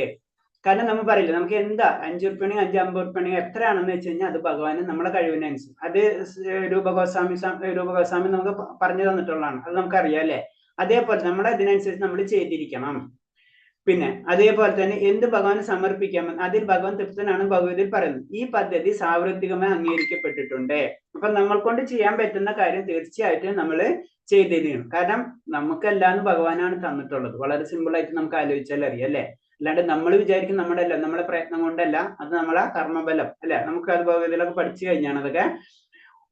ഏറ്റവും ദരിദ്രൻ പോലും ഇത് ബാധകമാണ്. വെറും കൈയോടെ ഭഗവാനെ ആരാധിക്കാൻ പോകരുത്. വെറും കൈയോടെ ഭഗവാനെ ആരാധിക്കാൻ പോകരുത്. അതേസമയം സമ്പന്നന്മാർ അവരുടെ കഴിവിനൊത്ത് വേണം ഭഗവാൻ എന്തെങ്കിലും സമർപ്പിക്കാൻ. അതാണ് വളരെ സിമ്പിൾ. നമ്മളെ കഴിവിനനുസരിച്ച്. അപ്പൊ നമ്മൾ കഴിവ് എത്രയുണ്ട് അതിനനുസരിച്ച് നമ്മൾ ചെയ്യണം. പിന്നെ നല്ല ഭക്ഷ്യവസ്തുക്കൾ, വിലപിടിപ്പുള്ള അടയാഭരണങ്ങൾ, പൂക്കൾ, നല്ല ഭക്ഷ്യവസ്തു തുടങ്ങിയവ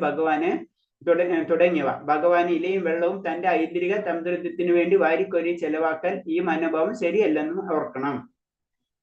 കാരണം എന്ന് വെച്ച് കഴിഞ്ഞാൽ ഭഗവാന് നമുക്ക് എന്ത് വേണമെങ്കിലും കൊടുക്കാം, പക്ഷെ അത് നമ്മുടെ സന്തോഷത്തിനാവരുതെന്ന് മാത്രം. ഭഗവാന്റെ സന്തോഷത്തിനായിരിക്കണം നമ്മൾ ചെയ്യേണ്ടത്. അതാണ് പറഞ്ഞത്. ഈ വാരിക്കോരി ചെലവാക്കുക, നമ്മുടെ സമ്പത്തിന് വേണ്ടി ക്ഷേത്രത്തെ അല്ലെങ്കിൽ ഭഗവാന് കൊടുക്കുക, അങ്ങനെയല്ല. ശരിക്കും ഭഗവാന്റെ സന്തോഷത്തിന് വേണ്ടി നമ്മൾ ചെയ്യാണ്. ആ അവസ്ഥയിലേക്ക് നമ്മൾ വരണം. അപ്പോഴാണ് അത് ശരിക്കും സാധ്യമായിട്ട് അവസ്ഥയിലേക്ക്, അല്ലെങ്കിൽ ഭക്തിയുത സേവനം എന്ന് പറയുന്നത്. ഭഗവാന് സമർപ്പിക്കാതെ ഒരു സാധനം തിന്നരുത്. ഋതുഭേദമനുസരിച്ച് ലഭ്യമാകുന്ന പഴങ്ങളും ധാന്യങ്ങളും കൃഷ്ണൻ സമർപ്പിക്കുന്ന കാര്യത്തിൽ ഉപേക്ഷ വരുത്തരുത്. ഇപ്പൊ ഓരോ സമയത്തും പലതരത്തിലുള്ള പഴങ്ങൾ വരും അല്ലെ, ഓരോ ഫലങ്ങൾ വരും. അതൊക്കെ ഭഗവാന് സമർപ്പിച്ചിരിക്കണം. അത് നമ്മളെ നാട്ടിലൊക്കെ സാധാരണ രീതിയിൽ കാണാവുന്നതാണ്. അങ്ങനത്തെ കാര്യങ്ങളൊക്കെയാണ് ക്ഷേത്രങ്ങളിൽ നമ്മൾ സമർപ്പിക്കുക അല്ലെ. അത് തന്നെയാണ് ഇതിൽ പറയുന്നത്. പാകം ചെയ്ത ഭക്ഷണം ഭഗവാന് സമർപ്പിക്കുന്നതിന് മുമ്പ് മറ്റാരും കൊടുക്കാൻ പാടില്ല. അതിന് നമ്മൾ തന്നെ രുചിക്കാൻ പാടില്ല എന്നുള്ള കാര്യമാണ്. അതിന് നമ്മൾ പറയല്ലേ, നമ്മൾ ഭഗവാന് കൊടുക്കുന്നതിന് മുന്നേ നമ്മൾ ഭഗവാന് ആ സാധനം നമ്മൾ രുചിക്കാൻ പാടില്ല. പക്ഷെ അങ്ങനെ രുചിച്ച 2 കാര്യങ്ങള് പുരാണങ്ങളിൽ പറഞ്ഞിട്ടുണ്ട്. ഓർമ്മയുണ്ട്? ഏതാ കഥ? ഭഗവാന് കൊടുക്കണതിന് മുന്നേ രുചിച്ച് നോക്കിയ ഹരേ കൃഷ്ണ, ശബരി അല്ലേ? അതാണ് ഭക്തനും ഭഗവാനും തമ്മിൽ വരുമ്പോ നമ്മളെ പഠിപ്പിക്കുന്ന എന്താണ്? നമ്മൾ രുചിച്ച് നോക്കരുത് അല്ലേ? ഭക്തന്റെ അവസ്ഥയിൽ വരുമ്പോ അത് അതെന്താ രുചിച്ച് നോക്കാൻ കാരണം എന്താണ്?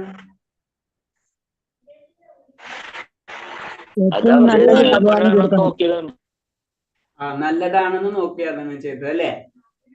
കാരണം അപ്പൊ അതിന്ന് കിട്ടണ അതാണ് പറഞ്ഞ ആ ഭക്തൻ എന്ന് പറഞ്ഞ അതാണ്. അപ്പൊ ഭക്തനെ വെച്ചിട്ട് നമ്മള് വെറുതെ ഭക്തനെ കോപ്പി ചെയ്യരുതല്ലോ. ഭഗവാൻ ശബരി രുചിച്ചിട്ടല്ലേ ഭഗവാന് കൊടുത്ത്, അപ്പൊ പിന്നെ എനിക്ക് ഞങ്ങൾ കുറച്ച് രുചിച്ചിട്ട് നോക്കിക്കൂടെ എന്ന് ചിന്തിക്കരുത്. കാരണം നമ്മുടെ അവസ്ഥ രുചിക്കാനുള്ളതല്ല. അപ്പൊ അയ്യാണ് പറഞ്ഞു. അപ്പൊ നമ്മുടെ അതാണ് ഭക്തിരസാമൃതത്തിന്റെ രൂപഗോസ്വാമി നമുക്ക് പറഞ്ഞു തരുന്ന രുചിക്കാനുള്ളതല്ല, അത് ഭഗവാൻ അത്രയൊക്കെ ലെവലിൽ എത്തണം. അങ്ങനെയൊക്കെ എത്തുമ്പോൾ നമുക്കറിയാം സനാതന ഗോസ്വാമി ഒക്കെ ചെയ്തിട്ടുള്ള കാര്യങ്ങൾ. അതൊക്കെ ഓക്കെ. അല്ലാത്തടത്തോളം കാലം നമ്മൾ ഒരിക്കലും അങ്ങനത്തെ കാര്യങ്ങൾ ചെയ്യരുത്. നമ്മൾ ആദരപൂർവം തന്നെ ആയിരിക്കണം ഭഗവാനെ സമീപിക്കേണ്ടത് എന്നാണ് ചുരുക്കി പറഞ്ഞു കഴിഞ്ഞാൽ. ഭഗവാൻ അത്രയും അനന്തകോടി ബ്രഹ്മാണ്ഡ നായിക എന്നുള്ള രീതിയിൽ തന്നെ ആയിരിക്കണം ഭഗവാനെ നമ്മൾ അപ്രോച്ച് ചെയ്യേണ്ടത്. പിന്നെ നിശബ്ദമായി പ്രാർത്ഥിച്ചുകൊണ്ടാവരുത് ആത്മീയ ആചാര്യനെ വണങ്ങുന്നത്. അദ്ദേഹം ആത്മീയ ആചാര്യനെ പ്രണമിക്കുമ്പോൾ പ്രാർത്ഥന വാക്കുകൾ ഉറക്കെ പറയണം. ആചാര്യന്മാരെ നമ്മൾ അവരെ കാണുമ്പോഴൊക്കെ പ്രാർത്ഥിക്കുമ്പോൾ അത് കറക്റ്റായിട്ട് അവരെ പ്രണാമങ്ങൾ കറക്റ്റായിട്ട് പറയണം. ആത്മീയ ആചാര്യന്റെ സാന്നിധ്യ സ്തുതി വചനങ്ങൾ പറയണം. ആത്മീയാചാര്യന്റെ മുന്നിൽ ആത്മപ്രശംസ നടത്തരുത്. സ്വന്തം നമ്മൾ പ്രശംസിക്കരുത്. വിഗ്രഹത്തിന് മുന്നിൽ നിന്നുകൊണ്ട് അശ്രദ്ധമായി അർദ്ധ ദൈവങ്ങളെ അധിക്ഷേപിക്കരുത്. നമുക്കറിയാം ഏതൊരു ദൈവത്തെയും ഒന്നും നമ്മൾ അധിക്ഷേപിക്കാനുള്ള പവർ ഒന്നും നമുക്കില്ല.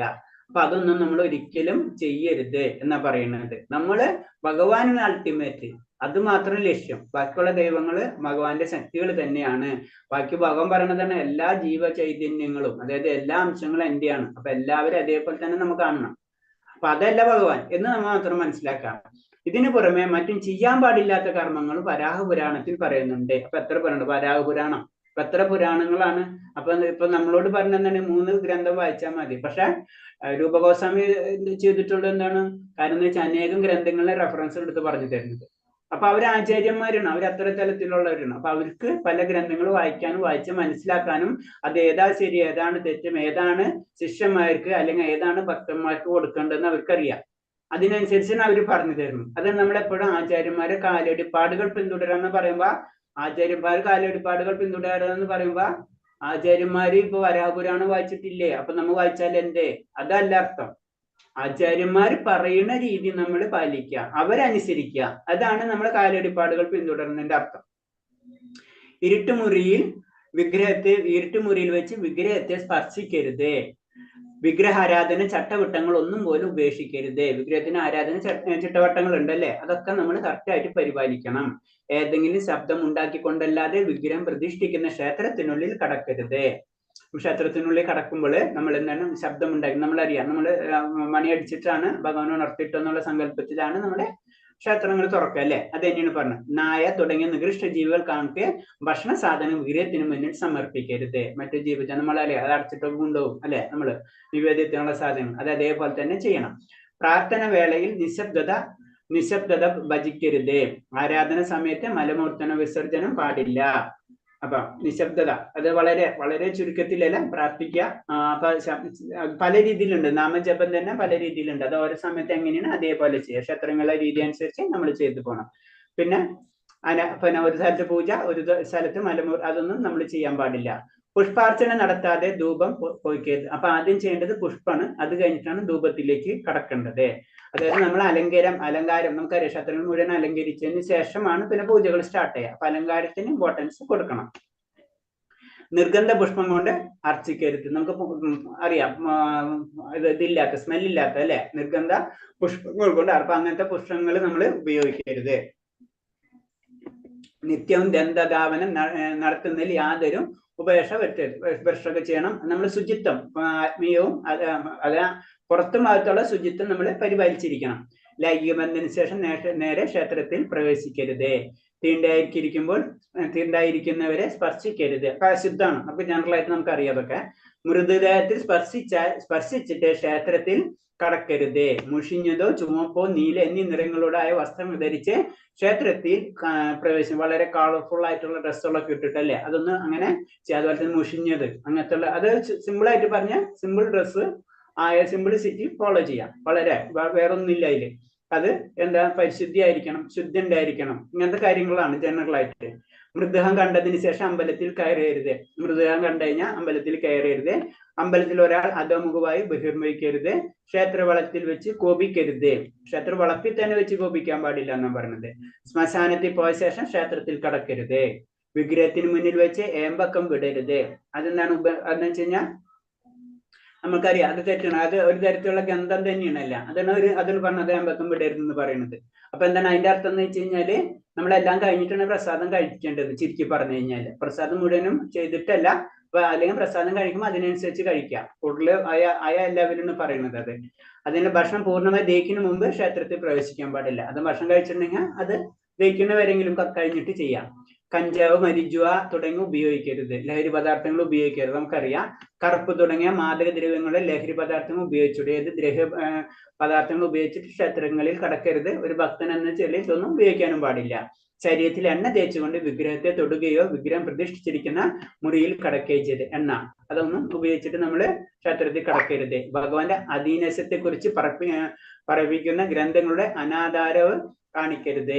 പിന്നെ ഗ്രന്ഥം നമുക്കറിയാലോ, ഭഗവതായാലും ഭഗവതായാലും വളരെ ശ്രദ്ധയോടെയാണ് പരിപാലിക്കേണ്ടത്. അപ്പൊ അതും ശരിക്കും ഭഗവാൻ തന്നെയാണ് എന്ന് പറയും അല്ലെ. ഭഗവാൻ ഭഗവാൻ തന്നെയാണ്. അപ്പൊ അതേപോലെ തന്നെ നമ്മൾ അതിനെ കാണണം. ഭഗവാനെ വിരോധിക്കുന്ന ഗ്രന്ഥങ്ങൾ അവതരിപ്പിക്കരുത് അല്ലെ. ക്ഷേത്രങ്ങളിലെ ക്ഷേത്രത്തിന്റെ ആരാധനയോടുള്ള ബന്ധപ്പെട്ട ഗ്രന്ഥങ്ങളായിരിക്കണം ഉപയോഗിക്കേണ്ടത്.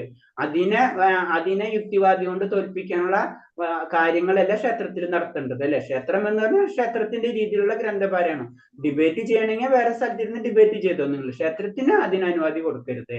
വൃത്തിഹീനമായ സ്ഥലത്ത് സൂക്ഷിച്ചിരിക്കുന്ന പൂക്കൾ അർപ്പിക്കരുത്. അപ്പൊ പൂക്കളൊക്കെ വരുമ്പോ നമ്മൾ ശ്രദ്ധിക്കണം. അതാണ് നമ്മൾ വളപ്പിൽ തന്നെ ഉള്ളത് അല്ലെ. അങ്ങനത്തെ ക്ഷേത്രങ്ങളിൽ നമുക്ക് അറിയാവുന്നത് അങ്ങനെ രീതിയിൽ, അല്ലെങ്കിൽ അത്ര മതി.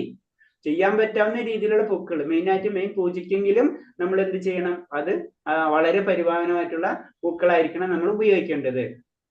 വെറും നിലത്തിരുന്ന് ഭഗവാനെ പ്രാർത്ഥിക്കരുത്. പിന്നെ തറയിൽ ഏതെങ്കിലും ഇരിപ്പിടമോ വിരിപ്പോ ഉണ്ടായിരിക്കണം. കുളി കഴിയാതെ വിഗ്രഹത്തെ സ്പർശിക്കരുത്. നെറ്റിയിൽ 3 വരി തിലകം അണിയാൻ പാടില്ല. കൈയും കാലും കഴുകാതെ ക്ഷേത്രത്തിൽ കടക്കരുത്. അപ്പം അതുപോലെ തന്നെ 3 വരി തിലകം. 3 വരി എന്ന് പറഞ്ഞാൽ അത് ശിവസങ്കല്പം, എനിക്ക് അതാണ് തോന്നുന്നത്. അപ്പൊ എന്താണ് ശിവസങ്കല്പം എന്നുള്ളത്? നമ്മൾ വൈഷ്ണവ സങ്കല്പത്തില് നമ്മള് ഗോപിചന്ദ്രനാണ് ചെയ്യുക അല്ലെ. പിന്നെ കൈയും കാലും കഴുകാതെ ക്ഷേത്രത്തിൽ കടക്കരുത്. നിരുതാമ ജപത്തിനെതിരെയുള്ള അപരാധങ്ങൾ ഇനി പറയുന്നു. ഇനി ഇത് നമുക്ക് അറിയാവുന്നതാണ്. അപരാധങ്ങൾ 10 അപരാധങ്ങൾ വരും അല്ലെ. തിരുനാമ ജപത്തിൽ വരുമ്പോൾ നമ്മൾ 10 അപരാധങ്ങൾ പറഞ്ഞു. അതായത് അതിന് അപരാധങ്ങൾ ഇനി പറയും. ഭഗവത് നാമ പ്രചാരണത്തിനായി സ്വയം ജീവിതം സമർപ്പിച്ച ഭക്തന്മാരെ നിന്ദിക്കരുത്. ഇത് നമുക്കറിയാവുന്നതാണ്. ബ്രഹ്മാവ്, ശിവൻ തുടങ്ങിയ ദേവന്മാരുടെ നാമങ്ങൾ വിഷ്ണുവിന്റെ നാമങ്ങളോട് തുല്യമായി ചിന്തിക്കരുത്. കാരണം ബ്രഹ്മാവ്, വിഷ്ണു അല്ലെ ശിവൻ, ഇതൊക്കെ എന്താണ്, കൃഷ്ണനാണെന്നുള്ള ചിന്താഗതി പാടില്ല.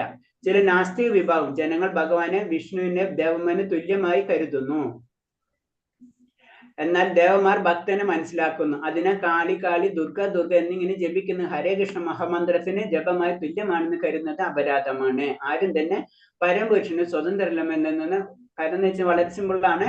കാരണം എന്ന് വെച്ചാൽ ഭഗവാന്റെ മന്ത്രം വേറെ, മറ്റുള്ള ദേവന്മാർക്ക് മന്ത്രം വേറെ. അപ്പൊ ദേവന്മാരെ മന്ത്രം ദേവന്മാർക്ക് ഉപയോഗിക്കുക, ഭഗവാന്റെ മന്ത്രം ഭഗവാൻ ഉപയോഗിക്കുക.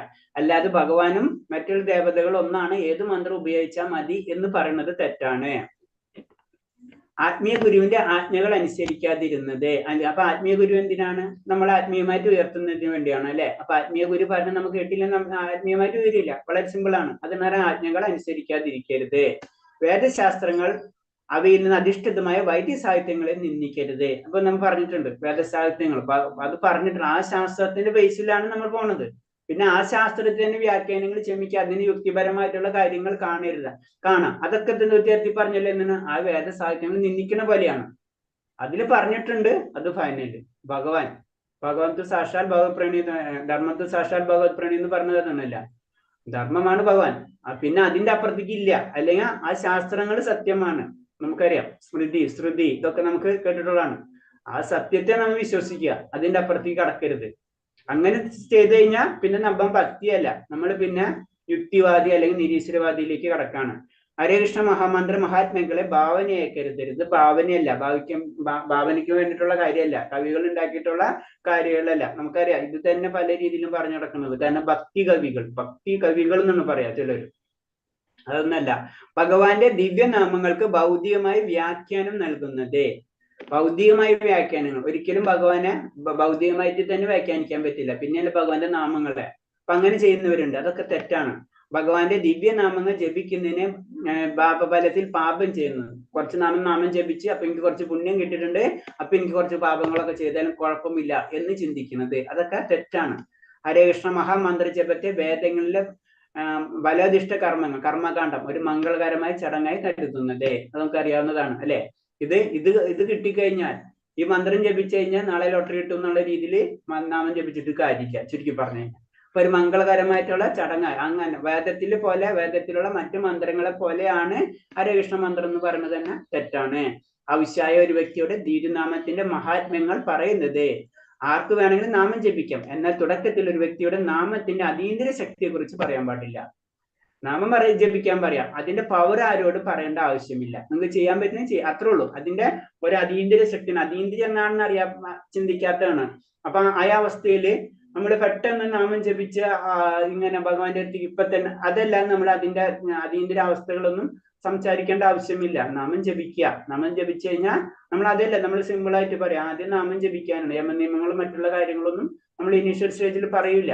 കാരണം എന്ന് വെച്ചാൽ ആ നാമത്തിന്റെ ശക്തി അത്രയുണ്ട്, അത് തന്നെ ആയിക്കോളും. അത് നമ്മൾ പ്രത്യേകിച്ച് പറഞ്ഞു കൊടുക്കേണ്ടത് തന്നെ ആവശ്യമില്ല. പിന്നെ ഒരു മറ്റേ വ്യക്തിയെ മാറ്റപ്പെടുത്തേണ്ട രീതിയിലുള്ള പരിശുദ്ധ അവസ്ഥയിലേ നമ്മൾ വന്നിട്ടില്ല. അതാണ് നമ്മൾ അതീന്ദ്ര ഭഗവാന്റെ നാമത്തിന്റെ അതീന്ദ്ര അവസ്ഥ ഒക്കെ പറഞ്ഞു കൊടുക്കേണ്ട ഒരു അവസ്ഥയിലേക്ക് നമ്മൾ എത്തുമ്പോ ഒക്കെ അതിന് പറഞ്ഞു. അപ്പൊ ആ വ്യക്തിയും ചിലപ്പോൾ ആ ലെവലിൽ വന്നിട്ടുണ്ടാവില്ല. അപ്പൊ ജനറൽ ആയിട്ട് ബാക്കിയുള്ള കാര്യങ്ങൾ നമ്മൾ പറഞ്ഞു കൊടുക്കാന്നല്ലാതെ മറ്റുള്ളതൊന്നും നമ്മൾ പറഞ്ഞു കൊടുക്കേണ്ട ആവശ്യമില്ല. നമ്മൾ തന്നെ ആ അവസ്ഥയിൽ എത്തിയിട്ടില്ല. ദിവ്യനാമ മഹാത്മ്യങ്ങൾ മനസ്സിലാക്കിയിട്ടും പൂർണ്ണ വിശ്വാസമില്ലാതെ വീണ്ടും ഭൗതികാസക്തി പുലർത്തുന്നതും അശ്രദ്ധമായി നാമം ജപിക്കുന്നതും അപരാധമാണ്. ഇതൊക്കെ അറിഞ്ഞിട്ടും വീണ്ടും നമ്മൾ ഭൗതികാസക്തിയും പിന്നെ അശ്രദ്ധയൊക്കെ ജപിക്കുന്നത് അപരാധമാണ്. വൈഷ്ണവനാണെന്നുള്ള അവകാശപ്പെടുന്ന ഓരോ ഭക്തനും ഇത്തരം അപരാധങ്ങൾക്കെതിരെ കരുതലോടെ ഇരിക്കണം. എങ്കിൽ മാത്രമേ അതിവേഗത്തിൽ തന്നെ പ്രതീക്ഷിക്കുന്ന വിജയം കൈവരൂ. അപ്പൊ ഇങ്ങനത്തെ തെറ്റുകൾ വരാതിരിക്കാൻ പരിപൂർണമായിട്ട് നമ്മൾ ശ്രദ്ധിക്കണം. കാരണം ഇങ്ങനെ തെറ്റുകളില്ലാതെ നമ്മൾ മുന്നിലേക്ക് പോയാൽ മാത്രമേ നമ്മൾ പ്രതീക്ഷിക്കുന്ന വിജയം കൈവരൂ എന്നാ പറയുന്നത്. പ്രിയ ഇതിൽ പറഞ്ഞു. ഓക്കെ, ഹരേ കൃഷ്ണ. ഇതില് പ്രത്യേകിച്ച് ഇൻസ്ട്രക്ഷൻസ് മാത്രമേ ഉള്ളൂ. ഇതിൽ ഡൗട്ട് വല്ലതും ഉണ്ടോ? ഹരേ കൃഷ്ണ പ്രഭു, ഒരു ഡൗട്ട് ചോദിക്കട്ടെ. ആ ഇപ്പൊ പറഞ്ഞോളൂ. ഇതില് പറയുന്നുണ്ടല്ലോ ജലം കൈകൊണ്ട് സ്പർശിക്കാൻ പാടില്ല എന്ന് കണ്ടു. ഭഗവാന് അഭിഷേകം ചെയ്യണം. അപ്പൊ അത് തീരെ നമ്മൾ കൈകൊണ്ട് ആ വെള്ളത്തിൽ തൊടാൻ പാടില്ലേ? ജലം എന്ന് പറഞ്ഞിട്ടില്ലല്ലോ. ജലം എന്നല്ലേ, വിഗ്രഹത്തെ അല്ലേ? ആ വിഗ്രഹത്തില് ജലം ജലം നമ്മള് നഖോ വിരലോ തൊടാൻ പാടില്ല എന്ന് പറയുന്നുണ്ട്, ബുക്കിലുണ്ട്. ഓക്കെ, അതുണ്ട്. കാരണം എന്ന് വെച്ച് കഴിഞ്ഞാൽ അത് അശുദ്ധമാണല്ലോ. അപ്പൊ നമ്മൾ അത് കാരണം കൊണ്ടാണ് അത് സ്പർശിക്കാത്തത്. കാരണം ഭഗവാൻ അത് വളരെ സിമ്പിൾ കൺസെപ്റ്റ്. അതായത് നമ്മളെ ശരീരത്തിന്റെ സ്പർശനം എന്ന് പറയുമ്പോൾ തന്നെ അത് അശുദ്ധമാകും. അതിപ്പോ നമ്മള് ഇത് ചെയ്യുമ്പോഴൊക്കെയാണ്, നമ്മള് പരിശുദ്ധീകരിക്കുന്ന സമയത്ത് നമ്മൾ ചെയ്യും. നമ്മള് ആ സമയത്ത് ചെയ്യുന്നതാണ്. അത് ചെയ്യരുതല്ലോ. നാവ് തൊട്ട് കഴിഞ്ഞാൽ അത് അശുദ്ധമായി കഴിയില്ലേ? രുചിച്ചു നോക്കണ പോലെ ആയില്ലേ? അതല്ല മത ചോദിച്ചത്. അതെ, എനിക്ക് അങ്ങനെ പൂർണ്ണമായിട്ടൊന്നും ചെയ്യാൻ പറ്റാറില്ല. പക്ഷെ ഞാൻ ഇങ്ങനെ ജലം കൊണ്ട് ഭഗവാനെ ഇങ്ങനെ തുടയ്ക്കാറുണ്ട് രാവിലെ. അതാ ഞാൻ ചോദിച്ചത്. അപ്പൊ കൈകൊണ്ട് സ്പർശിക്കാൻ പാടില്ല ആ വെള്ളത്തിൽ? അത് വേണം. അത് ഭഗവാൻ ആദ്യം നമ്മൾ ഇത് ചെയ്യുമ്പോൾ നമുക്ക് നിവർത്തിയില്ലല്ലോ. അതല്ല. അതായത് ഉദ്ദേശിച്ചതെന്ന് പറഞ്ഞു കഴിഞ്ഞപ്പോ ഭഗവാന് നമ്മള് വെള്ളം വെക്കുമല്ല, മനസ്സിലായില്ലേ? മനസ്സിലായില്ലേ? അപ്പൊ അത് ഭഗവാന് അതിൽ സ്പർശിക്കരുത്. അപ്പൊ വിരലിട്ടിട്ടൊക്കെ അങ്ങനെ ചെയ്യരുത്. ഭഗവാനെ കുളിപ്പിക്കണം എന്ന് വെച്ച് കഴിഞ്ഞാൽ അഭിഷേകം എന്ന് പറയുമ്പോ അപ്പൊ ഭഗവാനെ ടച്ച് അത് നമുക്ക് കൈകൊണ്ട് അത് കഴിഞ്ഞ് അഭിഷേകം സ്റ്റാർട്ട് ചെയ്യുന്ന സമയത്ത് നമ്മൾ സംഗീലാണ് ചെയ്യാം. ഒരു നമുക്ക് ശ്രദ്ധിച്ചിട്ടില്ലേ? ക്ഷേത്രങ്ങളിൽ പോകുമ്പോ കണ്ടിട്ടില്ലേ? ഞാൻ ശങ്കൊന്നുമില്ല എന്റെ അടുത്ത്. ഞാൻ സാധാരണ പോലെ ഇങ്ങനെ ക്ഷേത്രത്തിൽ പോകുമ്പോ കാണാം ഭഗവാൻ അഭിഷേകം ചെയ്യുന്നത് അങ്ങനെയാണ് ശരിക്കും. ഇപ്പൊ നമ്മള് അഭിഷേകം പലതരത്തിലുള്ള അഭിഷേകം, പാലുകൊണ്ടും തേനുകൊണ്ടും ഇങ്ങനെ അഭിഷേകങ്ങൾ ചെയ്യും. അതെല്ലാ ക്ഷേത്രത്തിലും അതേപോലെ തന്നെയല്ല. അപ്പൊ ഭഗവാനെ ശുദ്ധിയാക്കുന്ന സമയത്ത് നമുക്ക് തൊടാൻ വെള്ളത്തിലല്ലേ? അത് കുഴപ്പമില്ലല്ലോ. നമ്മൾ ശുദ്ധിയായിരിക്കണം ആദ്യം തന്നെ, പരിശുദ്ധിയായിരിക്കും. കാരണം നമുക്ക് തുടക്കൊക്കെ ചെയ്യുമ്പോ ആ വെള്ളത്തിൽ നമ്മൾ തൊടണോണ്ട് കുഴപ്പമില്ലല്ലോ. ഇല്ല. ആദ്യം അത് ചെയ്യും, നമ്മൾ ചെയ്യണ്ട. ഇപ്പൊ അത് കഴിഞ്ഞിപ്പോ അഭിഷേകം കഴിഞ്ഞിട്ട് ഭഗവാനെ തുടച്ച് വൃത്തിയാക്കിയിട്ടാണ് നമ്മൾ വീണ്ടും ഭഗവാൻ അലങ്കരിക്കുന്നത്, അല്ലേ? ഇപ്പൊ നമ്മൾ കുറെ അഭിഷേകങ്ങൾ ചെയ്തു. ഇപ്പൊ തൈര് കൊണ്ടും അങ്ങനെ പല അഭിഷേകങ്ങൾ ചെയ്യും. അത് ഭഗവാനെ കുളിപ്പിക്കും. അത് കഴിഞ്ഞിട്ട് ഭഗവാനെ തുടച്ച് വൃത്തിയാക്കും. അത് കഴിഞ്ഞിട്ടാണ് നമ്മള് ആ വിഗ്രഹത്തില് നമ്മള് അലങ്കാരങ്ങളൊക്കെ ചെയ്ത് ഭഗവാനെ രൂപത്തിലാക്കി എടുത്തു വെച്ചിട്ടാണ് നമ്മൾ പിന്നെ അലങ്കരിച്ച് പുഷ്പം ധൂപമൊക്കെ ചെയ്തിട്ട് ഭഗവാനെ പൂജിക്കും. മനസ്സിലായി? അപ്പൊ അങ്ങനെ തന്നെയാണ് ചെയ്യാം. അപ്പൊ ജനറൽ ആയിട്ട് പറയണെന്ന് വെച്ച് കഴിഞ്ഞാല് നമ്മള് സ്പർശിക്കരുതെന്ന് പറയുമ്പോ ഇപ്പൊ ജനറൽ ആയിട്ട് കാണുന്ന വെച്ച് കഴിഞ്ഞാൽ ഇപ്പൊ നമ്മള് പൂജ ചെയ്യാൻ വേണ്ടി വിഗ്രഹം റെഡിയാക്കി വെച്ചിരിക്കണം. മനസ്സിലായില്ലേ? നമ്മൾ ചെന്നിട്ട് ഭഗവാനെ ചെന്ന് കെട്ടുപിടിക്കുന്ന ഒരു രീതി ഉണ്ട്. മനസ്സിലായോ? നോർത്ത് ഇന്ത്യയിലെ കൂടുതലാണ്. അങ്ങനെ ചെയ്യരുത്. നമ്മൾ എങ്ങനെ വന്നെന്ന് നമുക്കറിയില്ല. അപ്പൊ അന്ന് ചെന്ന് വിഗ്രഹത്തിൽ ചെന്ന് നേരിട്ട് നമ്മൾ തുടരുമെന്ന് പറയുന്നത്. അപ്പൊ നമ്മൾ ശുദ്ധിയല്ലല്ലോ. നമ്മൾ ശുദ്ധിയല്ലാത്ത സമയത്ത് ഭഗവാനെ ടച്ച്. മറ്റേന്ന് പറഞ്ഞു കഴിഞ്ഞാല് ഒരു ദിവസത്തില അല്ലെങ്കിൽ ചിലപ്പോ ഒരാഴ്ചയിലോ എങ്ങനെയാണ് ഓരോ ക്ഷേത്രത്തിന്റെ സിറ്റുവേഷൻ അനുസരിച്ച് അത് അവര് ചെയ്തുകൊണ്ടിരിക്കും. അപ്പൊ അവര് ഭഗവാനെ തൊടേണ്ടി വരും. അത് വേറെ കാര്യം. അല്ലാതെ ചെന്ന് നമ്മൾ ക്ഷേത്രത്തിൽ കയറി ഭഗവാനെ നേരത്തെ ചെന്ന് അവിടെ ചെന്ന് തൊടേ പിടിക്കുക അതൊന്നും നമ്മൾ ചെയ്യാൻ പാടില്ല.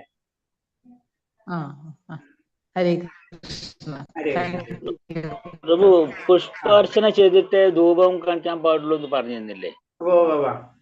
അതെങ്ങനെയാണ്? പുഷ്പാർച്ചന എന്ന് പറയുമ്പോ നമ്മൾ ആരതി ചെയ്യുമ്പോഴതാണോ അല്ലെങ്കിൽ ശൃംഗാരം? അല്ല. അത് ഉദ്ദേശിക്കുന്നത് പുഷ്പാർച്ചന എന്ന് പറഞ്ഞാൽ നമ്മൾ ആദ്യം ഭഗവാനെ അലങ്കരിക്കുമല്ലേ? നമ്മൾ ആദ്യം ശൃംഗാര സമയത്ത് നമ്മൾ പുഷ്പം വെച്ച് അലങ്കരിക്കും. ആദ്യം എല്ലാ അലങ്കാരങ്ങളൊക്കെ കഴിഞ്ഞിട്ടാണ് പിന്നെ നമ്മൾ ശരിക്കും പൂജ തുടങ്ങുന്നത്. അപ്പൊ പൂജ വരുമ്പോ ഫസ്റ്റ് ധൂപണം ചെയ്യാം. മനസ്സിലായി? ഹരേ കൃഷ്ണ. ആ അലങ്കാരത്തെ പറ്റിയാണ് പറഞ്ഞത്. ശരി.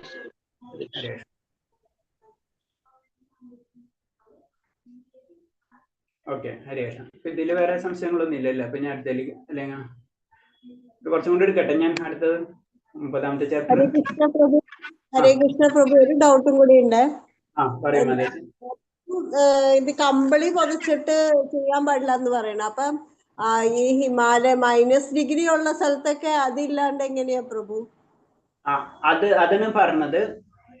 ജനറൽ ആയിട്ട് നമ്മള് ഓരോ സ്ഥലത്ത് വെച്ച് വരുമ്പോ മാറ്റങ്ങൾ വരും. ഇത് ജനറൽ ആയിട്ട് നമ്മൾ അങ്ങനത്തെ ഡ്രസ്സുകൾ ശരിക്കും ഉപയോഗിക്കാൻ പാടില്ല നോർമൽ ആയിട്ട് വരുമ്പോൾ. പക്ഷെ ചില സമയത്ത് അവിടുത്തെ സിറ്റുവേഷൻ അനുസരിച്ച് ഇപ്പൊ അവിടുത്തെ പൂജാരി സെറ്റർ ഇട്ടിട്ടാണ് ചെയ്യുന്നത്, നമുക്ക് പറയാം. അപ്പൊ അതിന്റെ കുഴപ്പം എന്ന് പറയുന്നത്, അത് ഇൻഡയറക്റ്റ് ആയിട്ട് പറഞ്ഞ കമ്പനി ഡ്രസ്സുകൾ എന്ന് പറഞ്ഞാൽ ഒരു ദിവസത്തിലും 2 ദിവസത്തിലും കഴിയൂല, അറിയാല, കമ്പിളി വസ്ത്രങ്ങള്. അപ്പൊ അതാണ് അശുദ്ധിയാണ് ഇൻഡയറക്റ്റ് ആയിട്ട്. അതാണ് പറഞ്ഞാൽ അത് അവോയ്ഡ് ചെയ്യാൻ ശ്രമിക്കുക. പിന്നെ നമ്മൾ ഒരു ജനറൽ ആയിട്ട്, പിന്നെ ഇത് തന്നെ നമ്മൾ പറയുമ്പോൾ വേറെ രീതി പറയാം. നമ്മൾ ഇപ്പോഴും എവിടെയും കേദർനാഥ് അല്ലെങ്കിൽ ബദ്രിനാഥ് പോകുമ്പോ ഒരു പുറമെ ഒരു ഡ്രസ് ഇല്ലാണ്ട് നിൽക്കണ തണുത്ത മഞ്ഞിൽ നിൽക്കുന്ന ആൾക്കാരെ നമുക്ക് കാണാൻ പറ്റും. അപ്പൊ ഭക്തിയുടെ ലെവല് നമ്മൾ ചിന്തിക്കണതല്ല, മനസ്സിലായില്ലേ? അങ്ങനെ പൂജ ചെയ്യുന്ന ഭക്തന്മാരും ഉണ്ട്. അപ്പൊ ശരിക്കും ആ ഉയർന്ന തലത്തിലെത്തുമ്പോ ആ തലത്തിലേക്ക് നമുക്ക് ചെയ്യാൻ പറ്റും. ജനറൽ ആയിട്ട് പറയുമ്പോ ഒരു പൂജാരി, ഇപ്പൊ നമ്മൾ കേദർനാഥിൽ പോയി കഴിഞ്ഞാൽ അവിടുത്തെ പൂജാരി ഇട്ടിട്ടായിരിക്കും ചിലപ്പോൾ ചെയ്യാം, മനസ്സിലായില്ല? അപ്പൊ അത് അവോയ്ഡ് ചെയ്യാം. അത് ഇപ്പൊ അതിന്റെ അർത്ഥം എന്ന് വെച്ച് കഴിഞ്ഞാൽ നമുക്ക് അനാവശ്യമായിട്ടുള്ള പരിശുദ്ധമായിട്ടുള്ള ഡ്രസ്സുകളായിരിക്കണം നമ്മൾ ധരിക്കേണ്ടത് എന്ന് മാത്രം നമ്മൾ അതിൽ നിന്ന് എടുക്കാം. അതായത് അഴുക്ക് പിടിച്ച ഡ്രസ്, മുഷിഞ്ഞ എന്ന് പറഞ്ഞില്ലേ, മുഷിഞ്ഞ വസ്ത്രങ്ങൾ ഉപയോഗിച്ചിട്ട് ക്ഷേത്രത്തിൽ പ്രവേശിക്കുക നമ്മൾ ചെയ്യാൻ പാടില്ല. ഇപ്പൊ നമ്മൾ ക്ഷേത്രത്തിൽ പോകുമ്പോ തന്നെ മുഷിഞ്ഞതോ അല്ലെങ്കിൽ വെറുതെ ഇപ്പൊ നമ്മള് അവിടെയൊക്കെ പോകുമ്പോൾ നോർത്ത് ഇന്ത്യയിലൊക്കെ പോകുമ്പോ ഈ കമ്പിളിപ്പതൊക്കെ പൊതിച്ചിട്ട് ക്ഷേത്ര ദർശനം ചെയ്യുന്നവരുണ്ട്. അത് ചെയ്യാൻ പാടില്ല എന്നാ പറയും. പരിശുദ്ധമായിട്ടുള്ള ഇപ്പൊ കമ്പിളിപ്പതപ്പാണെങ്കിൽ ആ കമ്പിളിപ്പതപ്പ് നമ്മൾ നീറ്റായിട്ട് ഉപയോഗിച്ചിട്ട് അതിനനുസരിച്ചിട്ട് വേണം ക്ഷേത്രത്തിൽ പ്രവേശിക്കാൻ. അതുപോലെ തന്നെ പൂജാരി ആണെങ്കിൽ അതുപോലെ തന്നെ ചെയ്യണം. അല്ലാണ്ട് ഒരു ദിവസം ഇട്ട് 1 മാസം വരെ ആ ഡ്രസ്സ് ഇട്ടുകൊണ്ട് ഉപയോഗിക്കാം, അങ്ങനെ പാടില്ല. ആ പരിശുദ്ധിയാണ് ഉദ്ദേശിക്കുന്നത്. അതായത് കമ്പിളി പുതപ്പ് ഇടാം, പക്ഷെ നമ്മൾ സാധാരണ ഡ്രസ്സ് കഴുകണ പോലെ കഴുകി ഉണക്കുവാണെങ്കിൽ കുഴപ്പമില്ല. അതന്നെ. അതെന്ന് വെച്ച് കഴിഞ്ഞാൽ ഓരോ സ്ഥലത്തിന്റെ പ്രത്യേകത അനുസരിച്ച്. അപ്പൊ ആ സ്ഥലത്ത് എങ്ങനെയാണ് ചെയ്യണത് അത് തന്നെ കമ്പിളി പുതപ്പ് അത് ക്ലിയർ ആയിട്ട് എടുത്ത് പറയാൻ കാരണം, ആ കമ്പിളി പുതപ്പ് ഒന്ന് എടുത്ത് പറയാൻ കാരണം കമ്പിളി പുതപ്പ് ചിലപ്പോ ഒരാഴ്ചക്ക് ഇട്ടുകൊണ്ട് നടക്കുന്ന ആൾക്കാരുണ്ട്, അതാ ശരിയാ പ്രഭു. ചിലപ്പോ 1 മാസം വരെ കഴുകാണ്ട് അതെന്ന് പറഞ്ഞു. അത് എടുത്തു പറഞ്ഞത് അത് അങ്ങനെ ചെയ്യരുതെന്ന്. കാരണം എന്താ, അഴുക്കുണ്ടാവും അതുമ്മ. അപ്പൊ അതിനനുസരിച്ച് പിന്നെ ആയ കമ്പിളി പുതപ്പ് തന്നെ ആയിരിക്കും പൂജയ്ക്ക് ഉപയോഗിക്കും, നാടും വീടും ഓടി ഇറക്കാനും ആ കമ്പിളി പുതപ്പ് ഉപയോഗിക്കും. അത് തന്നെ കേട്ടിട്ടായിരിക്കും വീണ്ടും കയറുന്നത്. അപ്പൊ അഥവാ കമ്പിളി ഉപയോഗിക്കേണ്ടതെന്ന് പറഞ്ഞാൽ അതവിടെ ഊരി വെച്ചിട്ട് അതിനു വേണ്ടി ഉപയോഗിക്കുക. അല്ലെങ്കിൽ 1 ദിവസം 2 ദിവസം കഴിയുമ്പോൾ അടുത്തത് കഴുകി വൃത്തിയാക്കിയിട്ട് നമ്മളെ സാധാരണ ഒരു ഡ്രസ്സ് എന്നുള്ള രീതിയിൽ തന്നെ ഉപയോഗിക്കാം. മനസ്സിലായില്ലേ മാതാജി? ശരി പ്രഭു. ഹരേ കൃഷ്ണ. അത് ഓക്കെ. അതാ ഒരു വസ്ത്രം എന്നുള്ള രീതിയിൽ എടുത്താൽ മതി. അപ്പൊ അത് ക്ലിയർ ആവും.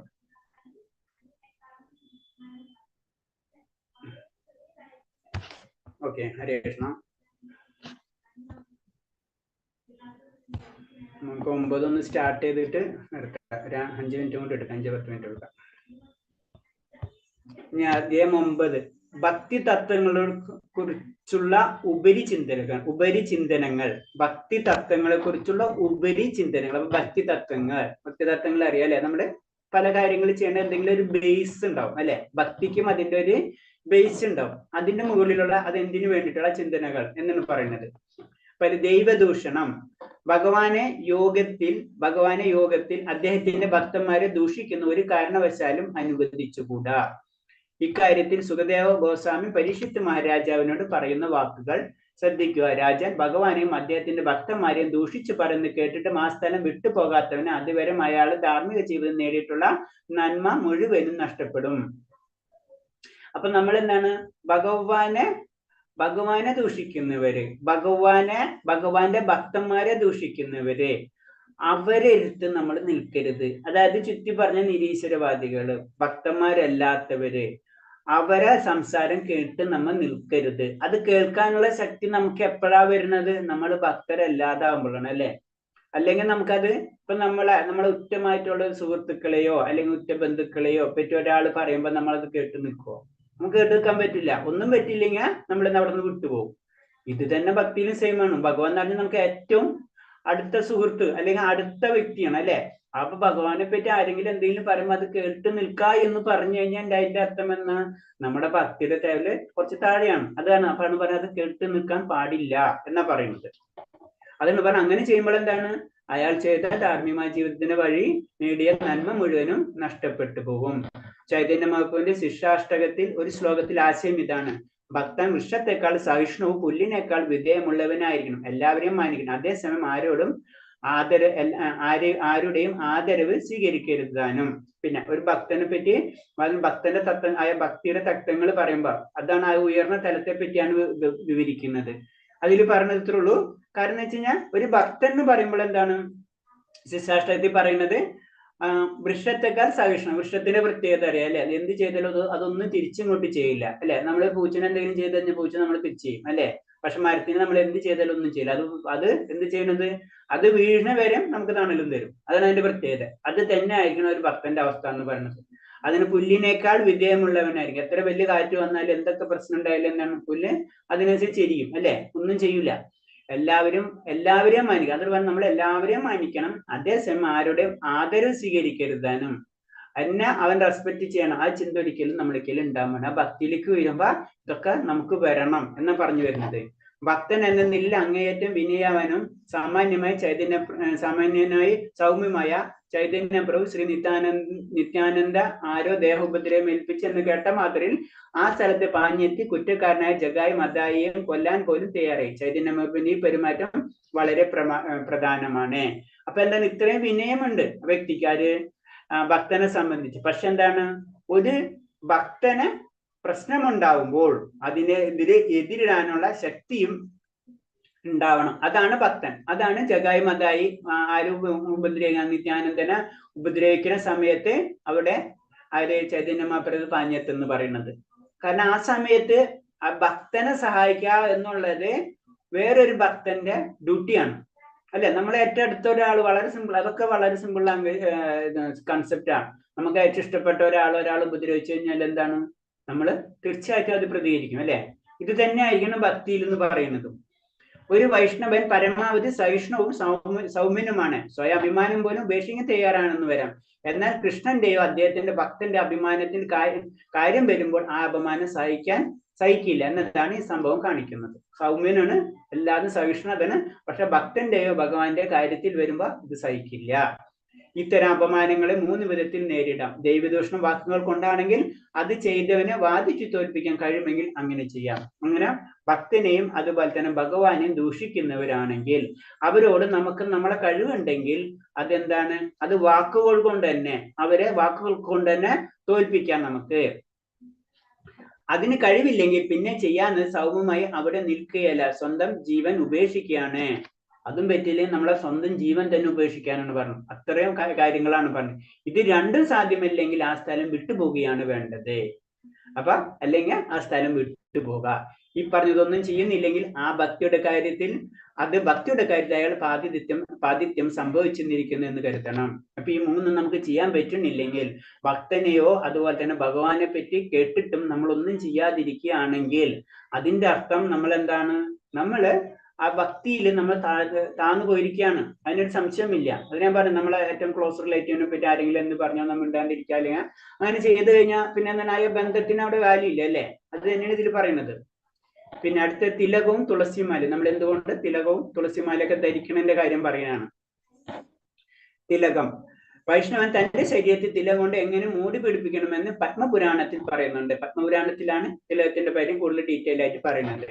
കഴുത്തിൽ തന്നെ തുളസിമാല, ശരീരത്തിൽ വിവിധ ഭാഗങ്ങളിൽ വിഷ്ണുവിന്റെ പ്രതിരൂപമായ ചിഹ്നങ്ങൾ, 4 കൈകൾ ധരിച്ചിരിക്കുന്ന ശംഖ്, ചക്ര, ഗദ, പത്മ, നെറ്റിയിൽ വിഷ്ണു തിലകം എന്നിവയുള്ള വിഷ്ണുവിന്റെ ഭക്തന്മാരായിട്ട് മനസ്സിലാക്കണം. അപ്പൊ നമ്മളൊരു ഭക്തന്റെ ഒരു രൂപത്തെ പറ്റി പത്മപുരാണത്തിൽ വർണ്ണിക്കുകയാണ്. കാരണം തുളസിമാല ഉണ്ടായിരിക്കണം, പിന്നെ വിഷ്ണുവിന്റെ പ്രതിരൂപമായ ചിഹ്നങ്ങൾ നമ്മുടെ ശരീരത്തിൽ ഉണ്ടായിരിക്കണം. അതാണ് ഇപ്പൊ നമ്മള് ജപിച്ചിട്ടുണ്ട്, നമ്മൾ നാമം തന്നെ തിലകം തൊടല്ലേ, അപ്പൊ അതുണ്ടായിരിക്കണം. നെറ്റിയിൽ വിഷ്ണു തിലകം ഉണ്ടായിരിക്കണം. അപ്പോൾ ഇങ്ങനെ കാണുമ്പോൾ പ്രത്യേകത എന്താണ്, മറ്റുള്ളവർക്കും ഒരു ഭക്തനെ കാണുമ്പോ മറ്റുള്ള ഒരു വ്യക്തിയും ഭക്തനായി തീരാണ് ചെയ്യുന്നത് അല്ലെ. ആ ഭക്തനെ സ്മരിക്കുകയാണ്. അതായത് ആ വ്യക്തി വൈഷ്ണവനല്ലെങ്കിൽ കൂടിയും ഒരു വൈഷ്ണവനെ കാണുമ്പോൾ നേരെ ഓപ്പോസിറ്റ് ഉള്ള വ്യക്തി എന്താണ്, ഇത് തീർച്ചയായിട്ടും ആ വ്യക്തിയും എന്താണ്, ഭഗവാനെ സ്മരിക്കും. അതാണ് പ്രത്യേകത. സ്കന്ദപുരാണത്തിൽ ഇതുപോലുള്ള പരാമർശമുണ്ട്. തിലകമോ ഗോവിന്ദ് ചന്ദനമോ അണിഞ്ഞിരിക്കുമ്പോഴും ശരീരം മുഴുവൻ തിരുനാമം എഴുതിയിരിക്കുന്നവരും കഴുത്തിലും മാറിലും തുളസിമാല ധരിച്ചിരിക്കുന്ന ഒരിക്കലും യമദൂതന്മാരെ ഭയപ്പെടേണ്ടതില്ല. ഇതിൽ തന്നെ പറഞ്ഞാണ് സ്കന്ദപുരാണത്തിൽ ഇങ്ങനെ ഒരു വൈഷ്ണവ രീതിയിൽ ജീവിച്ചു കഴിഞ്ഞു കഴിഞ്ഞാൽ തീർച്ചയായിട്ടും യമദൂതന്മാരെ ഭയപ്പെടേണ്ടതില്ല. യമദൂതന്മാർ നമുക്കറിയാം ഭൗതികമായിട്ടുള്ള ജനന മരണ ചക്രങ്ങൾ ഉള്ളവരെയാണ് യമദൂതന്മാർ കൊണ്ടുപോവുക അല്ലെ. ജനന മരണ ചക്രങ്ങൾ ഇല്ല എന്ന് വിചാരിച്ചു കഴിഞ്ഞാൽ ഭഗവാന്റെ പാർശ്വതവരാണല്ലോ കൊണ്ടുപോകുന്നത്. അതെന്നെയാണ് പറഞ്ഞത്. അപ്പൊ ഒരിക്കലും ഭക്തനെ സംബന്ധിച്ച് ഒരിക്കലും ഭയപ്പെടേണ്ടതില്ല. എന്ത് കാരണം കൊണ്ട്? ഇങ്ങനെ വൈഷ്ണവ രീതിയിൽ ജീവിക്കുന്നത് കൊണ്ട്. പിന്നെ പൂമാലകൾ സ്വീകരിക്കുക. വിഗ്രഹത്തിൽ ചാർത്തിയ പൂമാല ധരിക്കാനാണ് മറ്റൊരു നിർദ്ദേശം. ഉദ്ധവർ കൃഷ്ണനോട് പറയുന്നു, കൃഷ്ണ, പൂക്കൾ, പൂമാലകൾ, വിശുദ്ധ വസ്തുക്കൾ, വസ്ത്രങ്ങൾ, ആഭരണങ്ങൾ എന്നിങ്ങനെ അവിടെ നിന്ന് ഉപയോഗിച്ചതും ആസ്വദിച്ചതുമായ എല്ലാ സാധനങ്ങളും ഞാൻ എടുത്തിട്ടുണ്ട്. അങ്ങേ ഉച്ചിഷ്ടം ഞാൻ ഭുജിക്കുന്നു. അപ്പൊ എന്താണ്? നമ്മൾ ഭഗവാൻ അനുഭവിച്ചിട്ടുള്ള എല്ലാ വസ്തുക്കളും നമ്മൾ ഉപയോഗിക്കണം എന്നാണ് പറഞ്ഞത്. കാരണം ഭഗവാൻ ഉപയോഗിച്ചിട്ടുള്ള എല്ലാതും അതീന്ദ്രിയ അവസ്ഥയിലേക്ക് കടക്കുകയാണ് ചെയ്യുന്നത്. അപ്പൊ ആ അതീന്ദ്രിയ അവസ്ഥ, അതിന്റെ ഒരു അംശം നമുക്ക് കിട്ടിക്കഴിഞ്ഞാൽ അല്ലെ, അത് തന്നെ പറഞ്ഞു. അത് പൂമാലയാണെങ്കിലും പൂക്കളാണെങ്കിലും വിശുദ്ധ വസ്തുക്കളാണെങ്കിലും വസ്ത്രങ്ങളാണെങ്കിലും അത് ഭഗവാൻ ഉപയോഗിച്ചിട്ടുണ്ടെങ്കിൽ അതെത്തും അതീന്ദ്രിയ അവസ്ഥയിലേക്ക് കടന്നു അല്ലെ. അപ്പൊ അത് നമ്മൾ ഉപയോഗിച്ചിരിക്കണം എന്നാ പറയുന്നത്. വൈഷ്ണവദത്തങ്ങൾ മുഴുവൻ അതേപടി സ്വീകരിക്കാൻ കഴിഞ്ഞില്ലെങ്കിൽ കൂടി കൃഷ്ണൻ സമർപ്പിച്ച ഭക്ഷ്യവസ്തുക്കൾ കൃഷ്ണപ്രസാദം കഴിക്കാൻ ക്രമേണ വൈഷ്ണവ വിധാനത്തിലേക്ക് ഉയർത്തപ്പെടും. നമ്മളിത് മുഴുവനും നമുക്ക് പാലിക്കാൻ കഴിഞ്ഞിട്ടില്ലെങ്കിലും വൈഷ്ണവദത്തങ്ങൾ മുഴുവൻ അതേപടി സ്വീകരിക്കാൻ കഴിഞ്ഞിട്ടില്ലെങ്കിൽ കൂടി അറ്റ്ലീസ്റ്റ് നമ്മൾ എന്ത് ചെയ്യണം? ഭഗവാൻ അർപ്പിച്ച ഭക്ഷ്യവസ്തുക്കൾ അതിൽ പ്രസാദം കഴിക്കെങ്കിലും നമ്മൾ ചെയ്യണം എന്നാണ് പറയുന്നത്. കാരണം ഭഗവാന് പ്രസാദമായിട്ട് വയ്ക്കുമ്പോൾ അത് ആത്മീയമായിട്ട് അതിന് പ്രസാദമായി മാറി അല്ലെ. നിവേദ്യം ഭഗവാനെ സമർപ്പിച്ച നിവേദ്യം, എന്ത് ആഹാര പദാർത്ഥങ്ങൾ സമർപ്പിച്ചു കഴിഞ്ഞാൽ തീർച്ചയായിട്ടും അത് പ്രസാദമായി മാറി. അത് തന്നെ ഉപയോഗിച്ചു കഴിഞ്ഞാൽ നമ്മൾ എന്താണ്? വൈഷ്ണവ വിധാനത്തിലേക്ക് നമ്മൾ ഉയർത്തിപ്പെടും. ചുരുക്കി പറഞ്ഞു കഴിഞ്ഞാൽ പരിശുദ്ധ നമ്മുടെ ശരീരത്തിൽ പരിശുദ്ധത വന്നുകൊണ്ടിരിക്കും. അതാണ് ജനറലായിട്ട് നമ്മൾ പറയാ. അറ്റ്ലീസ്റ്റ് നമ്മള് ഭക്തന്മാരല്ലാത്തവർക്ക്, ഒരു വീട്ടിൽ ഭക്തന്മാരല്ലാത്തവരുണ്ടാവാം. അപ്പൊ ഭക്തന്മാരല്ലാത്തെന്ന് പറഞ്ഞു കഴിഞ്ഞാൽ ഭക്തിയിലേക്ക് ഉയരാത്തവർ, ഭക്തന്മാരെല്ലാവരും ഭക്തന്മാരായിരിക്കും. അപ്പൊ എന്താണ്? അപ്പൊ അതിനു വേണ്ടി ഉയർത്താൻ വേണ്ടി നമുക്ക് ചെയ്യാൻ പറ്റുന്നത് എന്താണ്? പ്രസാദം. അതെല്ലാം നമ്മൾ പറയും. ഇപ്പൊ എല്ലാവരും വീട്ടിൽ ചെയ്യാൻ പറ്റില്ലെങ്കിൽ അതിൽ നമുക്ക് പത്രം, പുഷ്പം, ഫലം, തോയ എന്ന് പറഞ്ഞ ഫലങ്ങളും കൊടുത്തിട്ട് ഭഗവാനും നിവേദിച്ചിട്ട് അതിൽ തന്നെ മറ്റുള്ളവർക്ക് നമ്മൾ ഡിസ്ട്രിബ്യൂട്ട് ചെയ്യാം. അതാണ് അതിൽ പറയുന്നത്. നമുക്ക് വെച്ച് നിർത്താം. 6ാമത്തെ സ്ലൈഡ് കേട്ടോ. ഹരേ കൃഷ്ണ. സ്കന്ദപുരാണത്തിൽ ബ്രഹ്മ പറയുന്നത് തൊട്ട് നമുക്ക് നാളെ എടുക്കാം. ഓക്കെ. ഹരേ കൃഷ്ണ പ്രഭു. ഇവിടെ മാല കിട്ടാറില്ലെങ്കിൽ നമ്മൾ അമ്പലത്തിൽ പോയാൽ പൂ തരുമല്ലോ, നമ്മൾ തലയിൽ ചൂടുന്നുണ്ടല്ലോ, അത് മതിയല്ലോ അല്ലെ? മതി. നമ്മൾ ശരീരത്തിൽ ഉപയോഗിക്കണം എന്ന് പറഞ്ഞാൽ അത് കഴിഞ്ഞിട്ട് മാല ഉപയോഗിക്കണം. മാല അതുപോലെ തന്നെ പൂവ് ഇതൊക്കെ നമ്മൾ വെറുതെ കൊണ്ട് വേസ്റ്റിൽ ഇടാൻ പാടില്ല. അത് നമ്മൾ ശ്രദ്ധിക്കണം. ഒന്നും പറ്റിയില്ലെങ്കിൽ നമ്മൾ ഏതെങ്കിലും ചെടികളെ ചുവട്ടിലിടാ, അങ്ങനെ ഉപയോഗിക്കുക. അതായത് അങ്ങനെ നമ്മൾ ഉപയോഗിച്ച് കഴിഞ്ഞിട്ട് കൊണ്ട് കളയരുത്. അങ്ങനെ അത് നമ്മൾ ശ്രദ്ധിക്കണം. ഒന്നും പറ്റില്ല. മാല ഉണ്ടെങ്കിൽ നമുക്കറിയില്ല, ചെടികൾ അല്ലെ മരങ്ങൾക്ക് ഇട്ട് കൊടുക്കുക. അങ്ങനൊക്കെ നമ്മൾ ചെയ്യാം. ഹരേ കൃഷ്ണ. ഹരേ കൃഷ്ണ പ്രഭു. ഹരേ കൃഷ്ണ. ഹരേ കൃഷ്ണ പ്രഭുജി, ഒരു ഡൗട്ട് കേട്ടോ. അത് നമ്മളിപ്പോ